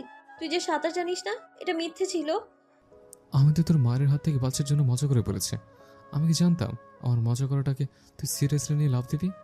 তুই কি সারা জীবন মাথা মরে থেকে যাবে বর্ষা? তোর কি একবারও মনে হলো না যে আমি সাঁতার না জানলে আমার বাড়ি থেকে সুইমিং পুল থাকতো? মেঘের কথা শুনে মাথা নিচু করে বর্ষা বলল, আমি তখন এতটা ভাবিনি, আমার শুধু মনে হয়েছে তুই ডুবে যাচ্ছিস, তোকে বাঁচাতে হবে আমার, সেটা যে কোনো কিছুর মূল্যেই হোক না কেন। তখন আমি ভুলে গিয়েছিলাম আমি সাঁতার জানি না। বর্ষার কথা শুনে মেঘ বর্ষার কাছে বসে নরম সুরে বলল, আমার কিছু হলে তোর কি বর্ষা? আমি না তোকে সন্দেহ করে কত কষ্ট দিয়েছি, কত বাজে কথা বলেছি, তবু আমায় ডুবে যেতে দেখে তুই কেন আমায় বাঁচাতে গেলি? নিজের জীবনের কথা না ভেবে? আমি মরলে তোর তাতে কি? মেঘের কথা শুনে বর্ষা কোনো উত্তর না দিয়ে উঠে দাঁড়ালো। তারপর নিজের দিকে তাকিয়ে আবারও গুটি গুটি মেরে বসে গেল বর্ষা, কারণ বর্ষার গায়ে হলুদ রঙের সাথে শাড়িটা পানিতে ভিজে একদম লেপ্টে গেছে বর্ষার শরীরের সাথে। বর্ষার ব্যাপারটা বুঝতে পেরে বর্ষাকে কোলে তুলে নিল মেঘ। তারপর ওকে কোলে নিয়ে সোজা চলে গেল নিজ রুমে। রুমে গিয়ে ওয়াশরুমের সামনে বর্ষাকে নামিয়ে দিল মেঘ। তারপর অন্যদিকে ঘুরে দাঁড়িয়ে বলল, তুই ফ্রেশ হয়ে তাড়াতাড়ি কাপড় পাল্টে নে, নইলে অসুস্থ হয়ে পড়বি। আমি অন্য ওয়াশরুম থেকে ফ্রেশ আসছি। কথাটা বলেই রুম থেকে বেরিয়ে গেল মেঘ। বর্ষা মেঘের চলে যাওয়ার দিকে তাকিয়ে রইল। তারপর আলমারি থেকে কাপড় নিয়ে ওয়াশরুমে চলে গেল ফ্রেশ হতে। বিকালে একা একা ছাদে দাঁড়িয়ে আছে বর্ষা। আজ অনেক দিন পর নিজেকে কেমন মুক্ত পাখির মতো মনে হচ্ছে বর্ষার। মনের মাঝে অজানা একটা ভালো লাগা কাজ করছে বর্ষার। খুব সুন্দর বাতাস বইছে চারিদিকে। বাতাসে বর্ষার খোলা চুলগুলো উড়ছে, সাথে উড়ছে বর্ষার ওড়নার আঁচলটাও। মনে নীল আকাশের দিকে তাকিয়ে আছে বর্ষা। তখনই বর্ষার পাশে এসে দাঁড়ালো মেঘ। মেঘের দৃষ্টিও আকাশের দিকে। বেশ কিছুক্ষণ সব কিছু নীরবতা ভরা রইল। হঠাৎ নীরবতা ভেঙে মেঘ আকাশের দিকে তাকিয়ে থেকেই বলে উঠল, আমি কারেক্টে সুযোগ দেওয়া যায় না বর্ষা? শেষবারের মতো আরেকটা বার কি আমায় ক্ষমা করে আপন করে নেওয়া যায় না? বল, আমি যে আর পারছি না তোর থেকে দূরে থাকতে। তোকে যতটা কষ্ট দিয়েছি তার চাইতে অনেক বেশি অনুতপ্ত হয়েছে আমি। প্লিজ বর্ষা, আরেকটি বার ক্ষমা করে দে না আমায়। মেঘের কথা শুনে কোনো উত্তর না দিয়ে সেখান থেকে চলে যেতে নিল বর্ষা। তখনই খপ করে বর্ষার হাতটা ধরে ফেলল মেঘ। তারপর বর্ষার সামনে হাঁটু গেড়ে বসে বর্ষাকে নিজের দিকে ঘুরিয়ে বর্ষার হাতের মধ্যে একটা ধারালো ছুরি দিয়ে বলতে লাগলো, তুই যদি আমায় এখনো ক্ষমা না করিস তাহলে ছুরিটা দিয়ে আমায় এখানে শেষ করে দে। আমি আর পারছি না এভাবে বেঁচে থাকতে। সবসময় নিজের ভুলের কারণে ভিতরে ভিতরে শেষ হয়ে যাচ্ছে আমি। এভাবে প্রতিদিন একটু একটু করে মরে যাওয়ার চাইতে একেবারে তুই মেরে ফেল আমায়। আর না হলে আমায় ক্ষমা করে আপন করে নে বর্ষা। তবুও প্লিজ তুই এভাবে আমার থেকে দূরে সরে থাকিস না। মেঘের কথা শুনে রাগে বর্ষার চোখ মুখ লাল বর্ণ ধারণ করলো। বর্ষার হাতে ছুরিটাকে শক্ত করে ধরে উপরের দিকে তুলে ধরল। তারপর বলল, আজকে বর্ষার শ্বশুরমশাই দেশে ফিরবেন। সকাল থেকেই বর্ষা কাজে লেগে পড়েছে শ্বশুরকে আপ্যায়নের জন্য। কিন্তু বর্ষা ঠিকমতো কাজই করতে পারছে না, কারণ মেঘ ওকে বিরক্ত করে জ্বালিয়ে মারছে। বর্ষা ওর শ্বশুরমশাইয়ের জন্য নিজ হাতে সব রান্না করেছে। বর্ষা এখন প্রায় সব রান্না রপ্ত করে ফেলেছে, তাই শ্বশুরকে খাওয়াবে বলে নিজ হাতে রান্না করছে সে। আর এদিকে মেঘ এসে বর্ষাকে বিরক্ত করেই চলেছে। একবার বর্ষার পিঠে শ্বশুরি দিচ্ছে, তো একবার কানে শ্বশুরি দিচ্ছে, আবার পেছন থেকে জড়িয়ে ধরে ঘাড়ে নাক ঘষছে। বর্ষা প্রচুর অস্বস্তি হচ্ছে কাজ করতে। বর্ষা বারবার মেঘকে মানা করার পরও মেঘ শুনছে না। তখন বর্ষা ময়দা রাখার কাউন্টার নিয়ে সুযোগ বুঝে মেঘের মাথার উপর ঢেলে দিল। মাথায় ময়দা পড়ার কারণে মেঘের সারা শরীর ময়দা দিয়ে একাকার অবস্থা। মেঘকে দেখতে এখন পুরো একটা জোকার লাগছে, যাকে বলে একদম সাদা জোকার। মেঘের দিকে তাকিয়ে বর্ষা হাসতে হাসতে শেষ। আর মেঘ বেচারা হাঁ করে তাকিয়ে আছে বাচ্চাদের মতো ঠোঁট উল্টে বর্ষার হাসি দেখছে। বেশ কিছুক্ষণ হাসার পর হাসি থামিয়ে বর্ষা বলল, এবার কেমন লাগলো রে কুম্ভভূত? তোকে এখন সত্যি একটা ভূতের মতোই লাগছে, যাকে বলে ময়দা ভূত, ময়দা মাখা ভূত। আমার কথা না শুনলে না এমনই হবে। কথাটা বলেই আবারও হা হা করে হাসতে লাগলো বর্ষা। বর্ষাকে হাসতে দেখে মেঘ রাগ করে কিছু বলবে, তক্ষুনি ডোরবেল বেজে উঠল। বর্ষা মেঘের দিকে তাকিয়ে বলল, একটু দরজাটা খুলে দিয়ে আয় না মেঘ প্লিজ, আমি গেলে চাচুটারে রান্নাটা পড়ে যাবে। আমি এই অবস্থায় যাবো দরজা খুলতে? কে নাকি এসেছে, আমি দেখলে কি ভাববে? ভাবে তুই পানি না পেয়ে ময়দা দিয়ে গোসল করেছিস। এবার যা। কথাটা বলেই মেঘকে জোর করে ঠেলতে ঠেলতে পাঠিয়ে দিল বর্ষা। মেঘ মুখটাকে বাংলার 5 বানিয়ে গিয়ে দরজা খুলতেই দরজার ওই পাশে মেঘের বাবা আহসান চৌধুরী মেঘকে দেখে কিছুক্ষণ তাকিয়ে থেকেই হা হা করে হেসে দিল, দিয়ে বলল, হোয়াট এ প্রেজেন্ট সারপ্রাইজ মেঘ, তোমায় কি দারুণ দেখতে লাগছে। নিশ্চয় একটা বর্ষামা মনির কাজ, তাই না? আহসান চৌধুরীর কথা শুনে মেঘ ঠোঁট উল্টে অসহায় গলায় বলল, আব্বু, তুমি আমায় নিয়ে মজা করছো? এটা কিন্তু একদমই ঠিক হচ্ছে না। আর তোমার না বিকেল আসার কথা? আমি তো তোমায় এয়ারপোর্টে রিসিভ করতে চেতাম, তাহলে এখন যে। মেঘের কথার উত্তরে আহসান চৌধুরী কিছু বলবে তার আগেই বর্ষা এসে বলে উঠল, আরে চাচু তুমি এসে গেছো? আসো আসো ভেতরে আসো। এখনো বাইরে দাঁড়িয়ে আছো কেন তুমি? বর্ষামা কেমন আছিস তুই? আর এত তাড়াহুড়া করে হাঁটা চলা করছিস কেন? কথাটা বলতে বলতে বাসার ভিতরে ঢুকে সোফায় গিয়ে বসলো মেঘের বাবা। আর মেঘ ওপরে চলে গেল ফ্রেশ হয়ে আসতে। মেঘের বাবা আহসান চৌধুরী বর্ষাকে পাশে বসিয়ে নিয়ে মাথায় হাত বুলিয়ে বলল, মামুনি তুই ভালো আছিস তো? মেঘ তোর সাথে খারাপ ব্যবহার করে না তো? আমাকে সত্যি করে বল মা। মেঘের বাবার কথা শুনে বর্ষা মুচকি হেসে বলল, না চাচু, মেঘ আমায় অনেক ভালোবাসে, একটুও কষ্ট দেয় না, আমার অনেক যত্ন করেও। তুমি এইসব কেন জিজ্ঞেস করছো বলো তো? কারণ আমি জানি মা, তোর বিয়ের দিন তোকে আর কেউ নয় মেঘ কিডন্যাপ করেছিল। আর মেঘি সেদিন তোকে আড়াল থেকে বিয়ে করেছিল। বিয়ে যাওয়ার আগে আমার ভয় ছিল তোকে নিয়ে, যে মেঘ যদি তোকে কষ্ট দেয়। তাই প্রতিদিন মেঘ কল দিতাম আমি তোর খবর দিতে, কিন্তু সব সময় মেঘ বলতো ও তোর পাশে নেই বা তুই ঘুমোচ্ছিস, তাই আর কথা বলা হতো না। তুমি একদম চিন্তা করো না চাচু, মেঘ আমায় একটুও কষ্ট দেয়নি, বরং সব সময় খেয়াল রেখেছে আমার। ও শুধু আমার স্বামীই নয়, বরং আমার বন্ধু। এমন ভাগ্য কয়জনের হয় বলো চাচু, যে স্বামী নিজের বন্ধুর মতো হয়? বর্ষার কথা শুনে আহসান চৌধুরী বর্ষার মাথায় হাত বুলিয়ে বললেন, দেখেছিস মা, তুই অনেক সুখী হবি। আমার দোয়া সব সময় তোর সাথে থাকবে। তবে আমি কিন্তু তোর ওপর একটু রেগে আছি।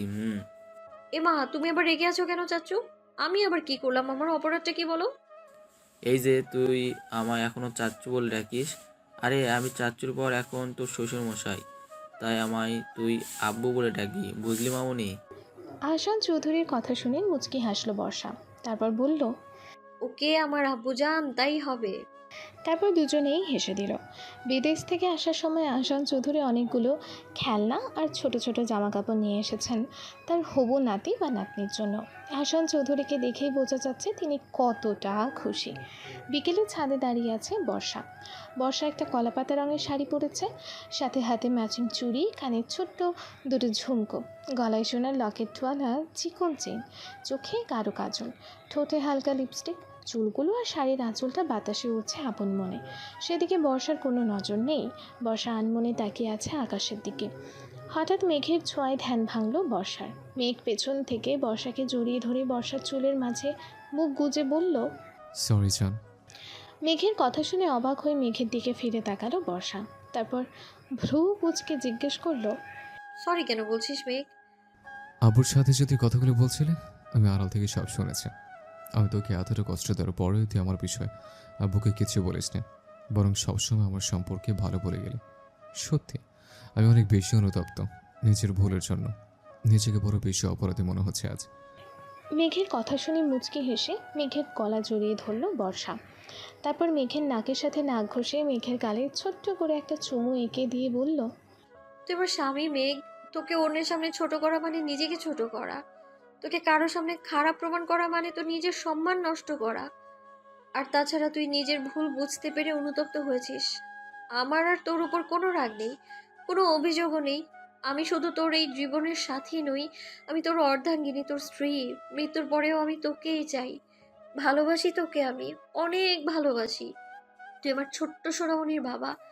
তোকে অন্যের সামনে নিচু করলে যে আমার সন্তানের সামনে আমি দাঁড়াতে পারবো না। আমাদের একটা অনেক সুখী পরিবার হবে, দেখিনিস তুই? তাই অতীতের কথা ভেবে আর কষ্ট না পেয়ে বর্তমানকে নিয়ে ভাব মেঘ। বর্ষার কথা শুনে হাঁটু গেড়ে নিচে বসে পড়ল মেঘ। তারপর বর্ষার কোমর জড়িয়ে ধরে 2 ফোঁটা চোখের জল ফেলে বলল, আমি সত্যি অনেক ভাগ্যবান, তাই তোর মতো একজন জীবনসাথী পেয়েছে। আমি তোকে আর কোনো দিন কষ্ট পেতে দিব না। সারা জীবন আমার এই বুকের সাথে ভালোবাসা দিয়ে আমি আগলে রাখবো তোকে। আমার ভালোবাসায় রাঙিয়ে দিব আমি তোর জীবন। কষ্টের ছায়াও কখনো আমি পড়তে দিব না তোর জীবনে। সবচাইতে সেরা স্বামী হয়ে আমি তোকে দেখিয়ে দেব। এটা আমার প্রমিস বর্ষা, আমার প্রমিস এটা। মেঘের কথা শুনে বর্ষা হেসে দিয়ে মেঘকে দাঁড়াতে বলে বলল, ছি ছি ছি মেঘ, তুই তো দেখছি আমার আর আমার ছেলের মাথায় একদম নিচু করে দিলি। এত বড় একটা ঢিঙ্গি ছেলে হয়ে এমন ছাগলের মতো ভ্যাবে করে কাচ্ছিস। আমার ছেলে তো পেটের ভেতর থেকে বলছে ওর বাবা একটা ছাগল, তাই ছাগলের মতো কাচ্ছে। বর্ষার কথা শুনে মুচকি হেসে বর্ষাকে শক্ত করে বুকের মাঝে জড়িয়ে ধরল মেঘ। তারপর বলল, আই লাভ ইউ জান, I love you so much. Operation থিয়েটারের বাইরে বসে আছে মেঘ, আহসান চৌধুরী আর বর্ষার বাবা মা। সবার চোখে পানি। সবাই আল্লাহর কাছে দোয়া করে চলেছে বর্ষা আর ওর বাচ্চার সুস্থতার জন্য, কারণ একটু আগে বর্ষাকে অপারেশন থিয়েটারে নিয়ে যাওয়া হয়েছে। বর্ষার বেবি হওয়ার পেইন হয়নি, কিন্তু হঠাৎ করে খিঁচুনি উঠেছিল বর্ষার। ডাক্তার জানিয়েছেন বর্ষার অবস্থা খুব একটা ভালো নয়। মেঘ প্রায় পাগল হয়ে গেছে বর্ষার জন্য। পাগলের মতন বসে বসে কান্না করছে ও, আর দেওয়ালে বারবার হাত দিয়ে আঘাত করছে। হাতে বেশ কিছু জায়গায় ছিলে গেছে মেঘের। প্রায় 2 ঘন্টা অপারেশনের পর বাচ্চার কান্নার আওয়াজ ভেসে এলো অপারেশন থিয়েটার থেকে। সকলের মুখে হাসি ফুটে উঠলেও মেঘ এখনও শান্ত হতে পারেনি। মেঘের চিন্তা বর্ষা ঠিক আছে কিনা। একটু পর কাপড় নিয়ে মোড়ানো ছোট্ট রাজকন্যাকে কোলে নিয়ে অপারেশন থিয়েটার থেকে বেরিয়ে এলো একজন নার্স।